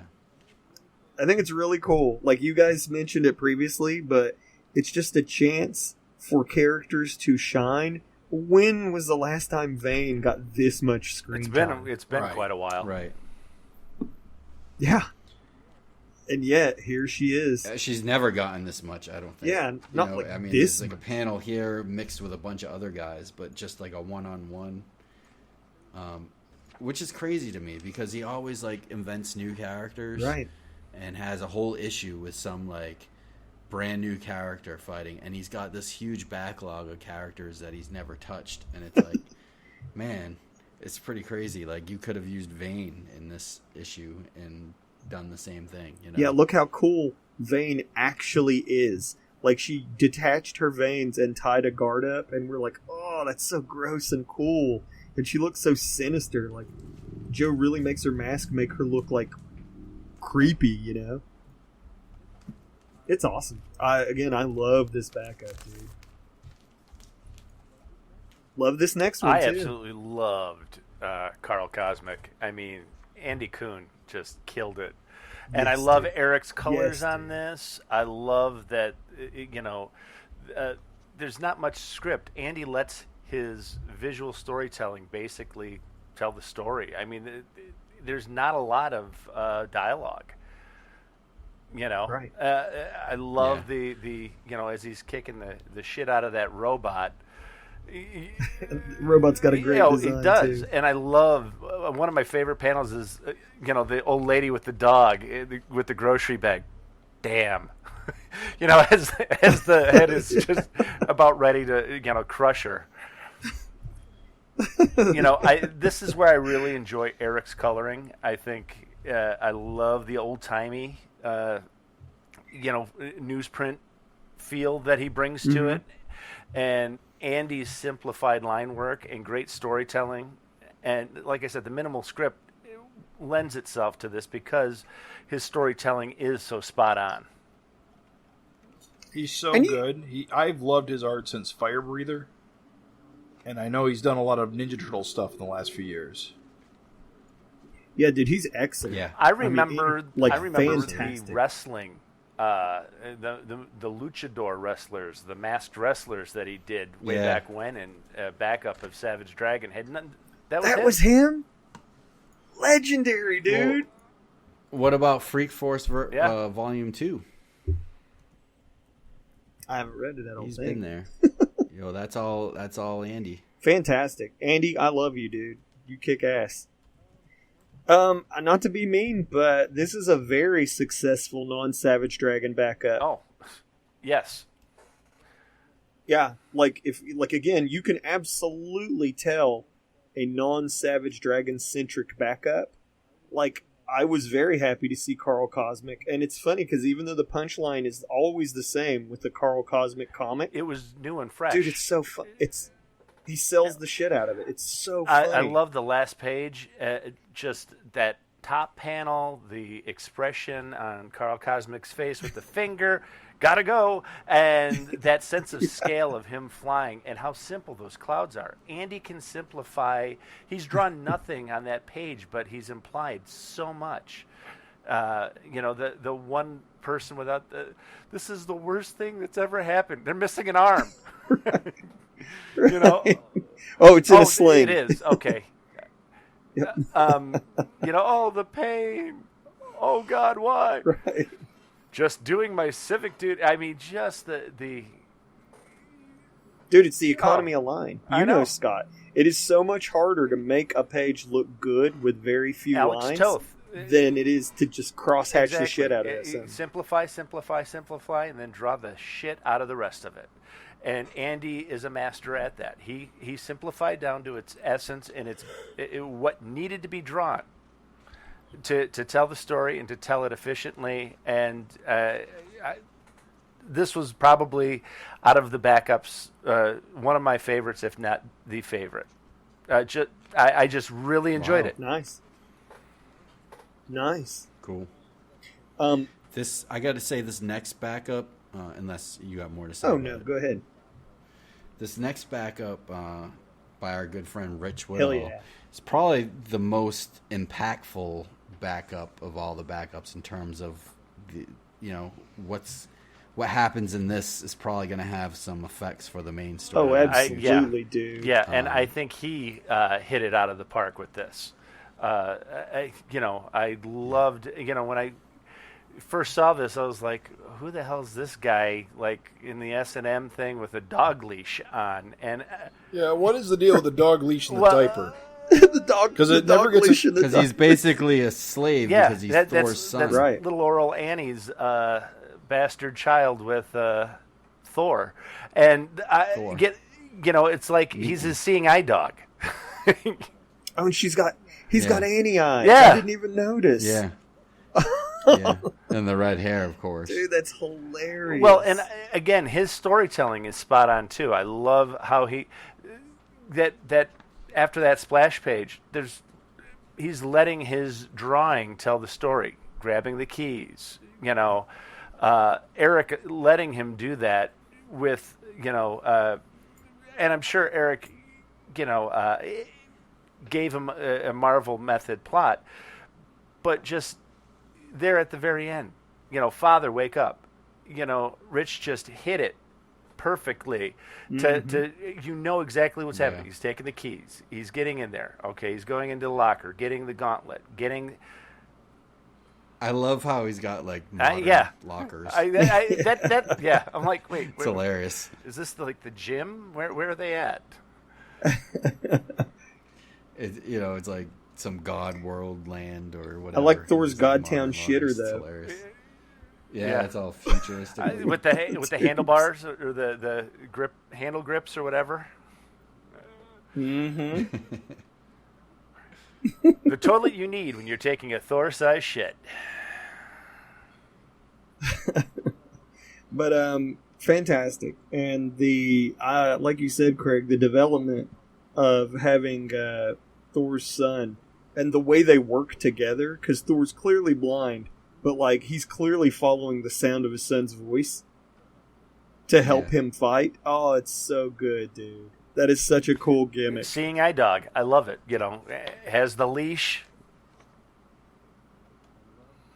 I love the dialogue where he's like, here's your glove, take it. He's whispering, and Thor's he's so ruthless. He's like, okay, no need to whisper. It's too late for Ogdar to do anything now because he's basically not going to be fast enough before he gets destroyed by Thor. Right. He's like, dude, I got him. Don't worry about it. Yeah.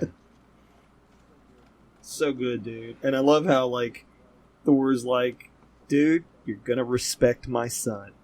It's so awesome. I like that that last page, the silhouette of Thor. It almost looks like he's tippy-toe running with holding his son by the leash. And man, did they fuck the shit out of Hercules. Hercules is really, Wait, I missed. Beat the shit out of him. Fucked him up. Oh, all right. I thought I was missing up. Forsooth, thine anus be jello. Then I'd have to tell Raven, why does every character have to be screaming in this comic? Lots of bodily fluid flowing anyway. It's a great scene. It really is. I love that he used the term sluggard. Sleeping again, you sluggard. Dude, all the dialogue. Just thou shalt speak to my son with due reverence, goat banger. So good, dude. Goat banger. Oh, it's good. This is a good backup. It's funny because if you think about it, all it is Thor just breaking out of jail and beating the shit out of Hercules and then running away. But it's just so good. It works. Mind thy tongue, son of Zeus. You shall speak to my offspring with reverence henceforth. A blow well struck, father. I have him, father. Get off me, child. What did I say to thee, demigod? So good, dude. Thor's hammer just covered in blood. And I love that, like, in Savage Dragon, Thor's hammer's just a fucking rock. Just a meaty ass, like, rock on a stick. Mickey calls Hercules an olive picker. The olive picker lies still, father. So good, dude. It's cool. Verily, we say I know. continuedeth. It's exciting. I'm stoked. And then we get yet another iteration of the Deadly Duo story. Fifth Avenue fist fight. This time with Double Page and Bay Guardian, who we were hoping we'd see again. I thought I'd never see him again, dude. We got that amazing splash, and then, we didn't know what was going to happen after that. And again, shout outs to this artist, Fernando Pinto. Yeah. Really sells the shit out of that Bay Guardian, dude. Did he? Even the action shots are very fluid and yeah. I like it. Very animated. I think that's what I like about this one. Out of the three, it has a very cartoon feel, like you said, animated feel. Where it's exaggerated, like Kill Cat leaping, that leg bent, it works. Everything works. When the desk is thrown, the expression on Kill Cat's face, the expression on their faces. I like the panel. The panel of his backflip on the second page, where he's like lands on his hands. That's the one I'm talking about, with the curvature of his whole body and his leg, and that forced perspective. But it really works. I love the amount of detail in the background, the lights up at the top. I mean, everything is really well laid out. I mean, he didn't half-ass it and wasn't lazy. I mean, to figure out that perspective, to see through behind, the Bay Guardian? Yeah, going out that door, I find his style interesting, and, he is not afraid to put in the work, that's for sure. And shout out, kudos, Eric Larson, you mad genius, for writing a pronoun joke that was not only successful, but wasn't rooted in true mockery of use of pronouns, and is actually hilarious. The whole they, them, when referring to Double Page, that is so fucking funny. And like I said, I've heard pronoun jokes aplenty. They're usually lame and sort of like, oh, you see a pronoun, they're sort of like shitty. Dude, fucking hilarious use of a pronoun joke.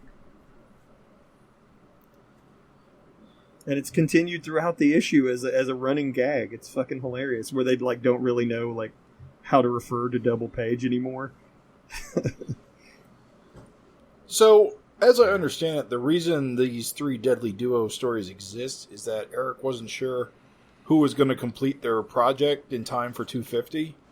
So he basically just gave three different artists the same script with the characters changed and just waited to see what came back.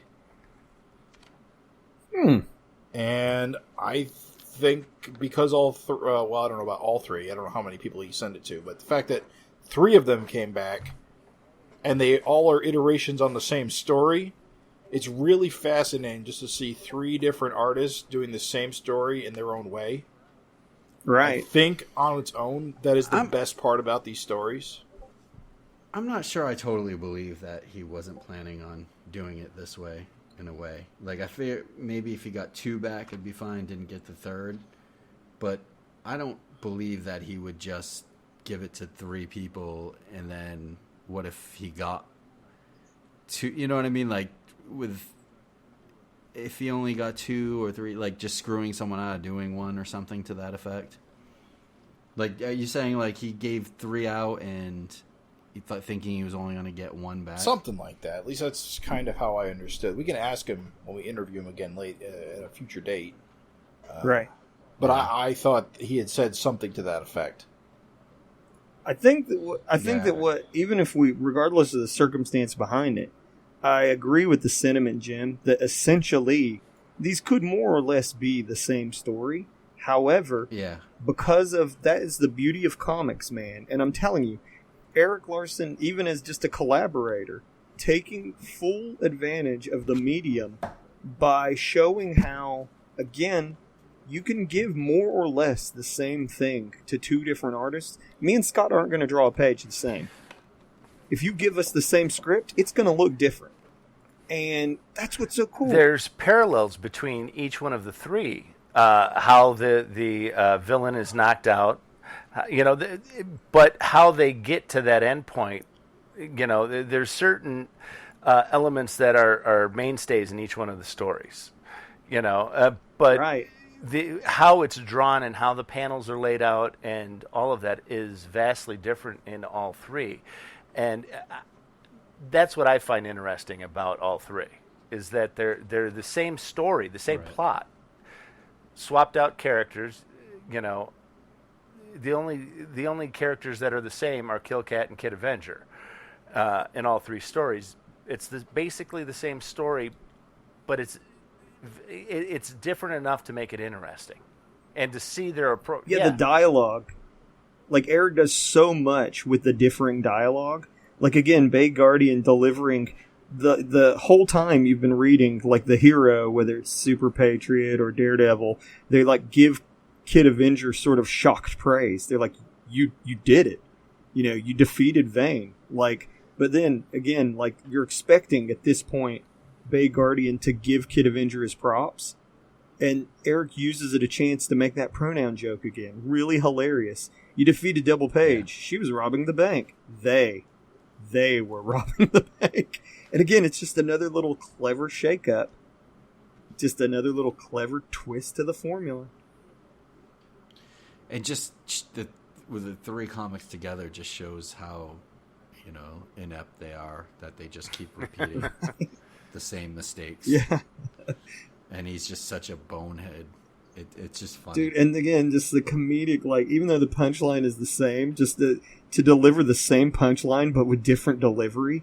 Like, I'll be available for slow, wet kisses for all the beautiful ladies.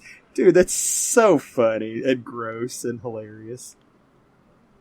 I don't know. It's quality, dudes. Fucking A. Absolutely fantastic. Loved every one of those Deadly Duo backups. So we're moving right along now. We've got our final Flash Mercury. Hold on. You're forgetting a pinup. Oh. A very cool pinup. An Adam Warren pinup. I've seen this before. I think he posted it somewhere. It was This has been around for a while. It was a fan convention sketch. So the story is a fan got this sketch, like requested it as a commission, and Eric is like, "Bro, get me a high-res scan of that," and here it is. It's part of history, dude. Isn't that cool? It's dated 2001. Yeah. Yeah, it's really old. Yeah. Very cool. I'm very happy to see it actually in high quality. Like, I've only ever seen like shitty internet scans. That's all I've seen of it too. I mean, it's a beautiful piece. So it's really cool. And then the exciting conclusion of catching up with Flash Mercury, which actually did have a through line, is what's hilarious. Chimichangas are bitches. Yeah, it wasn't the restaurant's fault. He thought he could do better, and yet... I know the struggle. The struggle is real. The struggle is real. The soft taco struggle. Dude, Flash Mercury has a sad clown painting. A black velvet sad clown painting. And eats on a TV tray. Don't we all? Yeah. Some of us eat right off the floor. No, I'm kidding. Please no judgy. And then finally we get a reprinting of the very first Paul Dragon story, Possessed. Right. Which, first time in color, I believe. Graphic fantasy, too. Yeah, first time in color. I think we've seen it reprinted in black and white before. And, of course, it was also reprinted in the Archive series long ago. And it was basic in a way reprinted, but Savage Dragon 65. Yes, it was retold. The story was retold in 65 in Savage Dragon.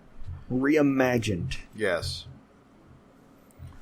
Using the same exact layouts. I gotta say, Mako being an SOS member is a pretty interesting twist. I actually forgot about that. Yeah. I love the... I always knew he was a hero, guys. I always knew he had the heart of a hero. Well, is that because he was is that good why for a little bit. he's a good guy because he's wearing Submariner's underwear?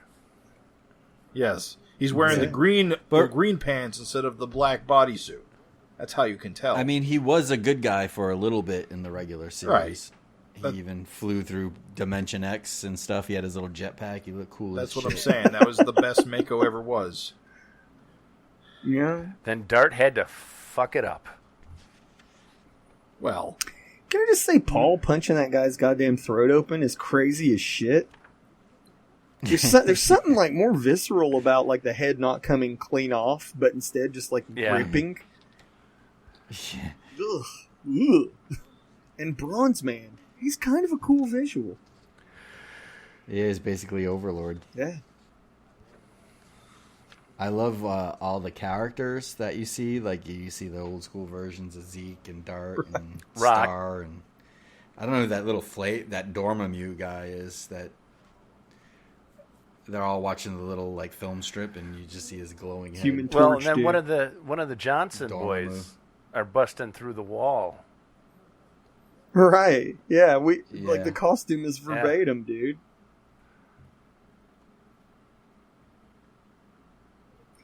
Dragon Paul kind of sends Mako off like a fucking dog. Isn't it kind of funny? Get out of here. Get lost. Oh, whatever. I get the picture. Wow, what a dick.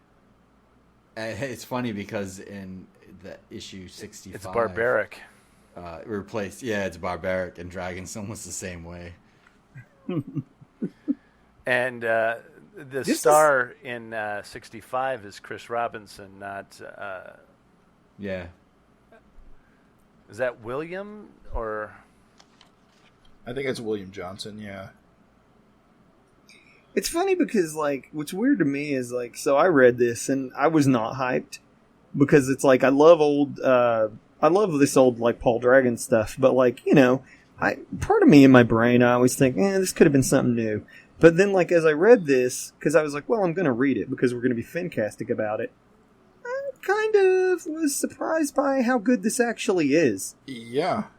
There's a lot of, like, characterization. Like, he's got the, like, husband-wife characterization and, like, just the funny, like, dragon putting foam in his hand to shave. And there's just so many moments in this that are actually, like, really good and solid for somebody so young.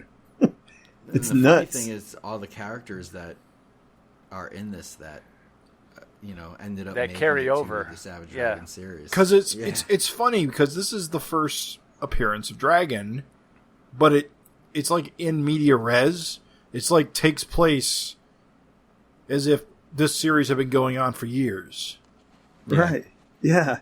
In fact, in that panel with Star on the phone, if you look in the background, you see how Star calls Dragon Paul his ex-partner. Yeah. In the background, there's a portrait with Paul in the Flash Mercury costume as a white dude. So was he not always green in this universe? Right. Well, I mean, Eric had tons and tons of homemade comics, so it really was a thing going on. It just wasn't for public consumption. Right. Right. Yeah, I see the Flash Mercury. No, I didn't That's either. awesome. Yeah, good Paul. Eagle Eye. Good job. It's crazy. Yeah, there's an Incredible Hulk joke that I thought was funny. It's funny. It's kind of like, I'm like, wow, this shit is surprisingly well done. I love that picture now that you mentioned it. Old school. Though it is weird how his fin keeps changing from a tube into a little floppy flop. Hey, man, early work. Guys, let me ask you this question then. Mm-hmm. So does Paul Dragon that shows up at the end of the main story, was he human at one time and not a That's Krillin? that's what I was Because asking. his picture is now I understand what you're saying. Dude, I'm telling you, that's why I said I'm telling you, Paul Dragon showing up is more of a wild card than you think. If Paul Dragon gets beat up and reverts into Flash Mercury, how weird? What? I don't know. There's crazy potential. And there's this one guy who crashes through the wall, who looks just like one of the Johnson twins' current costumes. I said that. Yeah. Yeah. It's Just awesome. And actually, you know what? There's another guy in brown who punches him too. I guess he's the other Johnson twins in costume. Well, that was, I thought that was Dragon's sons or something at one point, but well, they're all being mind controlled, so they literally could be anybody. Yeah. Get a load of old Powerhouse. But it's the same character. It is the Johnson twins, actually. Yeah, for sure. Old Powerhouse, which look is at old Powerhouse, dude. dude. He's a little smaller haystack. I love it. Superman and Super Patriot. Right. Oh, and then there's the panel just full of fucking cameos. The Spider-Man glove, the Thing. Horridus Fist. Yeah. Paul getting hit with Mjolnir. And then, dudes, again, think about what a crazy, conclusion to a story. Here's the story that Eric did. Look at all these just bodies hanging and, piles of bones and blood. And then, the conclusion of this, where he's like, my God, man, do you even know what you're saying? It's so good. And then he just fucking kills himself. Yeah. What a crazy twist. Dragon's real good at talking people down. Yeah, that's it, dude. You're nothing like me. You're just a freak. You're a freak. You're a fucking freak. I love how in this one, Marcy ends up, getting back with him, but in, when he redid it, she leaves him. When he redid it in issue 65. Dare she stay by this man? Yeah, she leaves him in 65. Okay, Paul. There, she'll stay. So we'll see, man. Paul, to be continued, dude. And then I love this little closing pinup, too, of, if readers forgot, Eric put up pencils and just a shit ton of people inked I it. actually inked it. Yeah, I liked yours, dude. You did a good job. D-Fish did a real good job, too. What are these, the official Eric inks? I don't know who you chose here. This is not No, his they're inks, not. I don't think. And Because I see a second can't signature read it. there. There is. I misread it. But I don't know who it is. I'm going to just assume it was Jim. Good job, Jim. You did it, man. Believe me, I wish I could ink like this. Then I could get paid money. Congratulations, Jim. Money. I'm very proud of you, dog. You did it. $250. Wow, guys, we did it. $250. We did it, and it only took 3 hours. And we still got letters. Yeah. All right, so we got a bunch of listener mail for this episode, which is pretty exciting. Can't wait to get into that, and we're going to do that right now. And at the end, we will also talk about our FINteresting conversations. If you can't remember the topic from last episode, our FINteresting conversation was, if you could pick a Vicious Circle character to place a spotlight on in coming issues, who would you like to have the spotlight on and learn more about? And so a few of these letters talk about that FINteresting conversation, and we'll get into it right now. So the first letter that we got is from Lance McFarlane. And Lance says, "Hey, FINcast, just wanted to write in and say that I really love the show. Savage Dragon was one of the first books I ever read in the late 90s when a family member gave me a box of comic books. They were just random issues, but it is something that always stuck with me. I started reading regularly just a couple years back, and I quickly found the Savage FINcast. Your podcast had helped me so much to be able to keep up with a comic that has so much history. I have started reading the first archive, but I wanted to ask, for someone who started reading around 225, what issue would be a good place to start for a more modern version of the comic? I would like to start somewhere within 50 to 100 issues back to get to where I started. I also thought you guys might like to know this. I manage 2 radio stations at a university in Texas, but I also teach podcasting. I use the Savage FINcast as an example of something I talk about to students. Your show is a great example of why podcasting is such a cool medium. The fact that you can produce a fully formed show that has such a focus on one thing is something that can get students interested in podcasting. Podcasting can be very broad, but there is also room in the medium for shows that are for fans, I think, of any topic. Thanks again for producing such a great show, Lance McFarlane. Well, thanks for writing in. Now I'm a little nervous that people are in his class are listening to this. Somewhere in Texas, some impressionable youth is hearing our dreck. This is a lot of nipples in this issue, said Scott. What does this guy keep saying schmeckle for?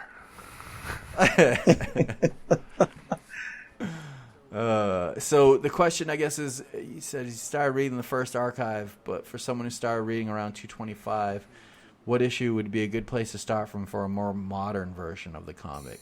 So he said somewhere within 50 to 100 issues back to get back to where I started. Legitimately, for me, I would say you wouldn't have to go back that far. Wasn't 200 a good start? 200 was, yes, but the legacy issue is probably the better place. I can't tell you off the top of my head what issue that was. You can throw an arc out there. Well, it's the Back in Blue. Well, no, not Back in Blue. I think Back in Blue is too far. I would say Back in Blue, but Back in Blue is too far outside the scope, I think. Okay. But the Legacy Free Comic Book Day issue, again, I don't know what issue that actually is. Mm-hmm. Would also be a great place to start. He said within 50 to 100 issues of 225. Yeah, so no further back than 125. Right, so... I mean, that's a lot, you know. It is a lot. So I would... What's the Malcolm first issue in a brand issue 193. Issue 193 is the Legacy issue. Okay. That's the first issue with the Letterman style logo. Yeah, that's a real good, start. Back in Blue goes all the way back to issue 145, which I think is another good place to start, just because how wild things get quickly. Yeah, it's good suggestions. But yeah, I can't disagree with any of that. Nor I. Moving right along, because we've had you for so long, dear FinCasters, and now that we know Texans, let's just keep it moving. Dear FinCast crew, hey gang, it's that V for Vendetta guy again. I'd never abduct Natalie Portman and shave her head, so I simply doubled down and manscaped my scrotum. Hope that's okay. You see, I wanted to look and feel my best when addressing you COVID-resistant ethereal beings. Your latest we haven't died yet. Mm-hmm. Your latest self-cessed symposium was far and away my favorite podcast. When Craig said he'd dock with his duplicate, I had to be revived with CPR and smelling salts.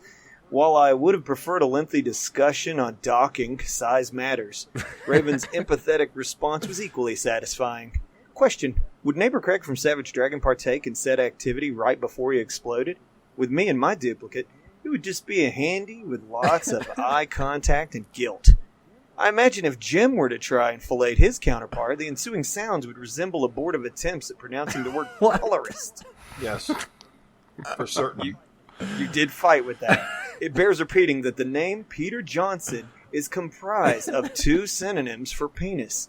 Thus, a look-alike, like Craig docking with himself, would be all the more fitting. Hickory-dickory dock, indeed.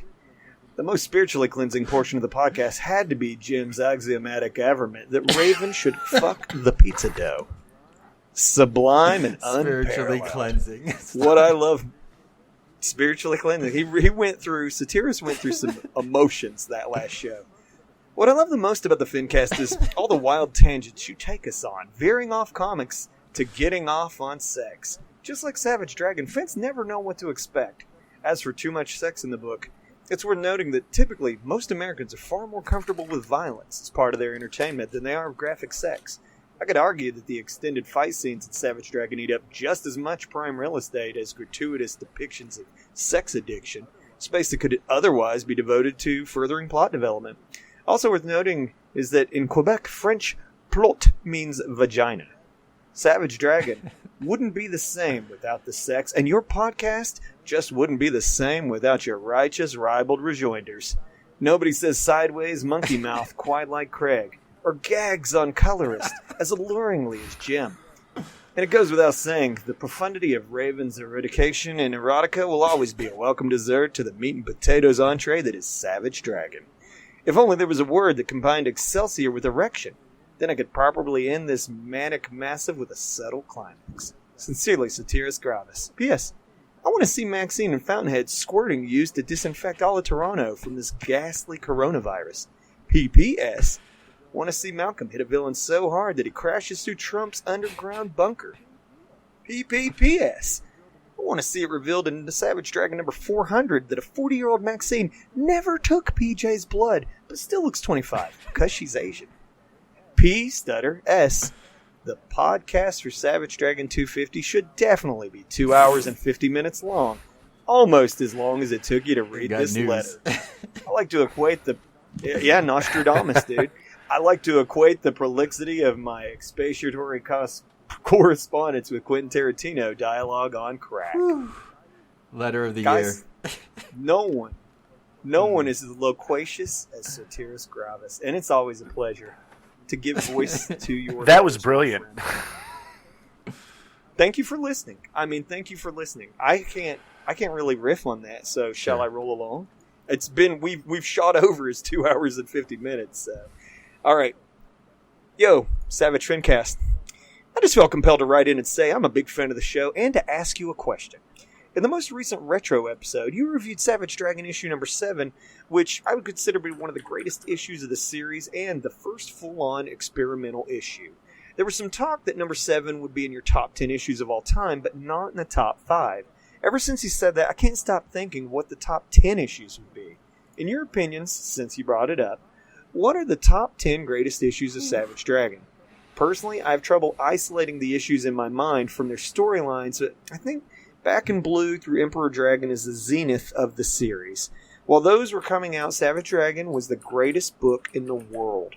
Larson was just brazenly smoking the entire world that he built. I'd never seen anything like it.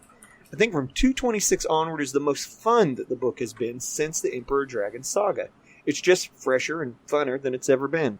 It's been simultaneously funny, shocking, and experimental. I know I keep saying that, but the experimental issues are my faves. More detached from the baggage of the Savage Dragon lore since dragons moved to Canada. Not to say that I don't love the lore, but I think with this current run, it finally feels like the book belongs to Malcolm Dragon. But anyway, thank you guys for making the FINcast. I just want to wave my hands and yell so you know I'm listening. As things in the world around me get so heavy lately, the FINcast is more and more just my speed. I hope Eric Larson makes 250 more issues of Savage Dragon, and you guys keep up with him and the retro episodes. Thank you for making a kick-ass show. I really appreciate it. All the best, Sam Lockwood. That makes you feel all warm and fuzzy. So, for time, let's just each of us come up with 2 issues that are our favorites. Yeah, agreed. Yeah. Take it away, Jim. Now, my number 1 issue is 156, which is Dark Dragon versus Kerr. Okay. That is my favorite issue. Second. And my second favorite issue is issue... let me just double check that real quick. It's issue 89 with Neutron Bob. Mm-hmm. And, issue 89 where Dragon meets Neutron Bob. I love that issue. Fantastic. Greg? I gotta go with probably 75, where so much is just coming together, and we're closing a chapter. It just feels huge and epic, and just so much happens. And then I don't know. It's got to be somewhere in the. I wish I had a little time to prep, but it's got to be somewhere in the early 40s where Dragon's like the leader of the SOS. So, like that's fine. The first one where he's wearing the uniform, or like later on when he's on let's go Dark World. With 40. I just love that whole time period. I love how shitty he is with Stevenson and how he's just kind of a big jerk, and how Barbaric's just a maniac, and it's so fun. The comedy in that is just amazing. So I'll go with those.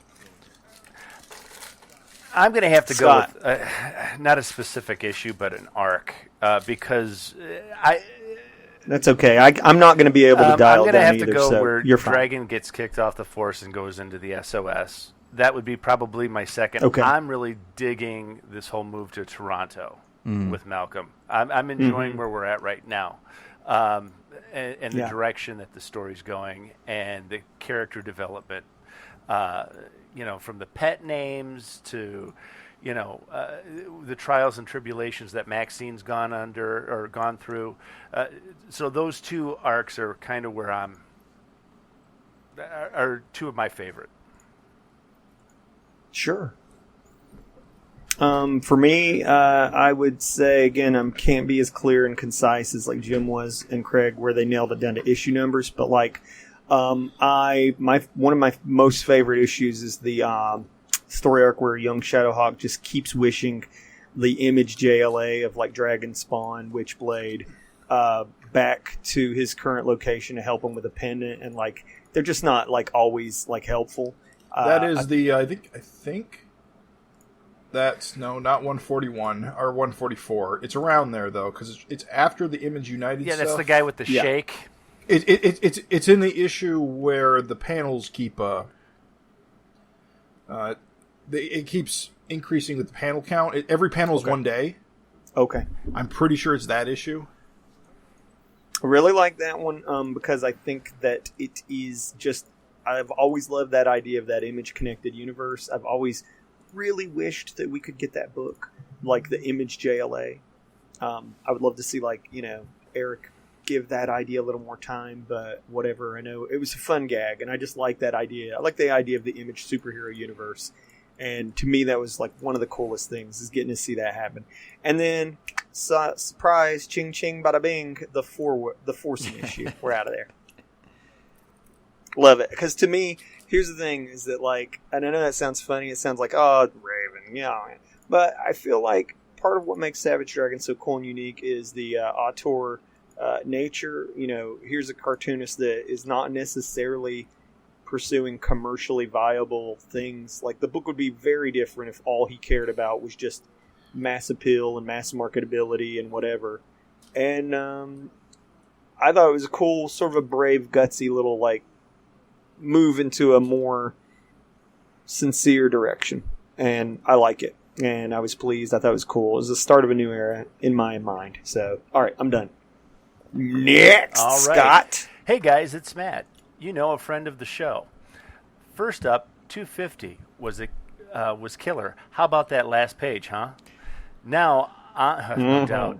Now on to the question: what Vicious Circle members would you like to see get more of the spotlight in upcoming issues? Doubleheader.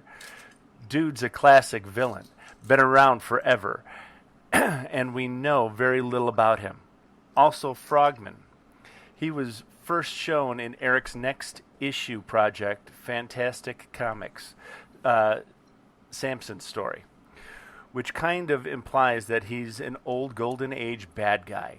So I'd like to see more of him, maybe fighting heroes through the ages. For time, an interesting choice. Yeah, for time, we'll be concise. Just everybody say one guy Frogman that just they'd showed like to up see more of. recently, right? He's got that long tongue.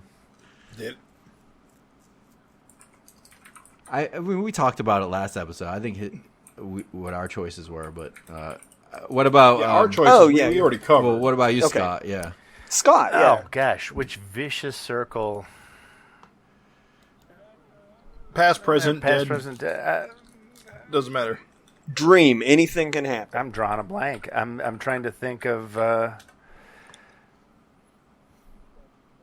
It's Abner Cadaver. You know what, Mako. Yeah. Oh, okay.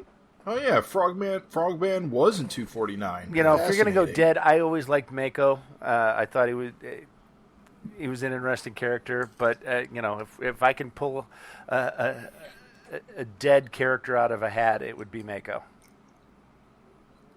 Mako's great. I love Mako. I do want to All right, rock on. want to learn more about Doubleheader for a guy that's so iconic as a Vicious Circle villain. I mean, he's shown up so much. I mean, we know he's super strong, but it would be fun to get a little more dialogue from him and a little more action from him before he bites the dust. Roughneck would be another one too. Yeah. Roughneck. Who? Yeah. He's classic. Oh, yeah. Mm-hmm. He was my choice. Well, thank you, Matt. Appreciated that very much. Jim, take us home. Yes, we have this one more letter coming from saying, "Hey guys, the road to 250 has finally ended, and you guys have been providing the best commentary a Finhead could ask for. The podcast has truly become part of my reading experience. I read the main story, backup, letters, and then straight to the FINcast. Thanks for the work you fellows put into this. Now on to our FINteresting conversation. The more I thought about my favorite Vicious Circle members, the more I realized going through the list was like reading an obituary. Blue Chunks, dead from a vat of chemicals. Catfish Jackson, dead by Solar Man. Firepower, dead, exploding darts to the eyeballs. I know this guy isn't Vicious Circle, but do you guys remember Virgil Dundorf, Dragon's Average cellmate Dragon. in prison? Yeah. Who could Right. forget? Who could forget the Average Dragon's sidekick? Yeah. I wonder if he escaped during the prison breakout. I like to think he made it across the border as well and is enjoying a nice plate of poutine or bagged milk or something. Anyways, thanks for the FINcast, fellas, and keep up the good work. Can't wait to see what happens between now and issue 300. Your fellow Finhead, CJ. I can confirm for CJ that Virgil was a creation of Yep. Simon Malit St. Pierre, and so Virgil is alive and well. You can even see him in some of Simon's Eating poutine. comics. Virgil's fine. Yeah, Virgil made it, dude. He got out. He's okay. Cool. So let's wrap this up with our FINteresting conversation for this episode that you guys can send your replies in for our next recording. And so we talked about it a lot. You heard our thoughts on Paul Dragon. Now we want to hear your thoughts. What were your thoughts when you flipped that page and saw Paul Dragon on the last page of the main story of 250? And how do you feel about it? Let us know. We're interested in hearing your thoughts. You can. Did you laugh? Did you cry? Did you chuck your issue across the room? Did you go down to your comic shop and unsubscribe immediately? Did you go out and tell all your friends? Did you slap your wife and scream, "Paul's back! Paul's back! Send us. Who's Paul? Stop Send shaking us an email at savagefincast@gmail.com. The McRib's back. Or as you call it, 2 hot dogs glued together. 2 hot dogs glued together. Oh, Jesus. All right. Well, that was great. And we spent 3.5 hours on this. We sure did, Craig. We sure I'm just glad did. you guys listen, had me guys. along for the ride. It was a Well, pleasure. good to have you. Yeah, thank you for joining us. And again, I'm sorry, it's a 100-page issue. You're not going to hit 250 ever again. And so I'm sorry. Wow, It was worth it. It'll restart at issue number 1 soon enough, and it'll get there again. Do you want me to 251 you? Oh yeah, hit it. All right. Crawling from the wreckage. Following the cataclysmic conclusion of Savage Dragon 250, Malcolm Dragon has to put the pieces of his shattered life back together. A standalone issue that sets the stage for what's to come from award-winning writer-artist Eric Larson. A great jumping-on point for new readers. And we now hilariously know Malcolm Dragon's head was not on a pike.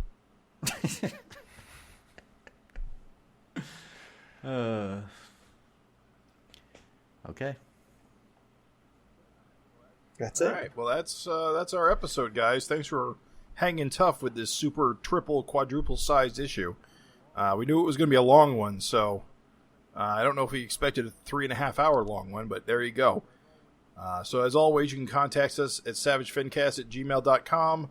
Leave us a comment on savagedragon.com, or find us on Facebook on the Eric Larson Savage Dragon fan group. Also, we're on YouTube. Search Savage FINcast. You should be able to find our YouTube channel, where we are now uploading the episodes on YouTube every time a new one comes out. I'm going to try and keep up on that. We've been having some linking issues with our domain name on Facebook, so we're trying other things to help get the word out about the episode. So we'll be trying that going forward, as well as and as always, we're always on iTunes, Apple Music, or Google Play Music, and I'm looking into getting us on Stitcher and Spotify. But cool. We aren't there yet. Sweet. Well, thank you for all your hard work, Jim. Yeah, it's not that much work. I should have done Well- this. Let me check my watch. I should have done this stuff like 7 years ago. Okay, well, thanks anyway. Just lie. Thanks for listening, everybody. No, Craig, I keep it real. Colorist. Docking. Colorist. List. We out. You out.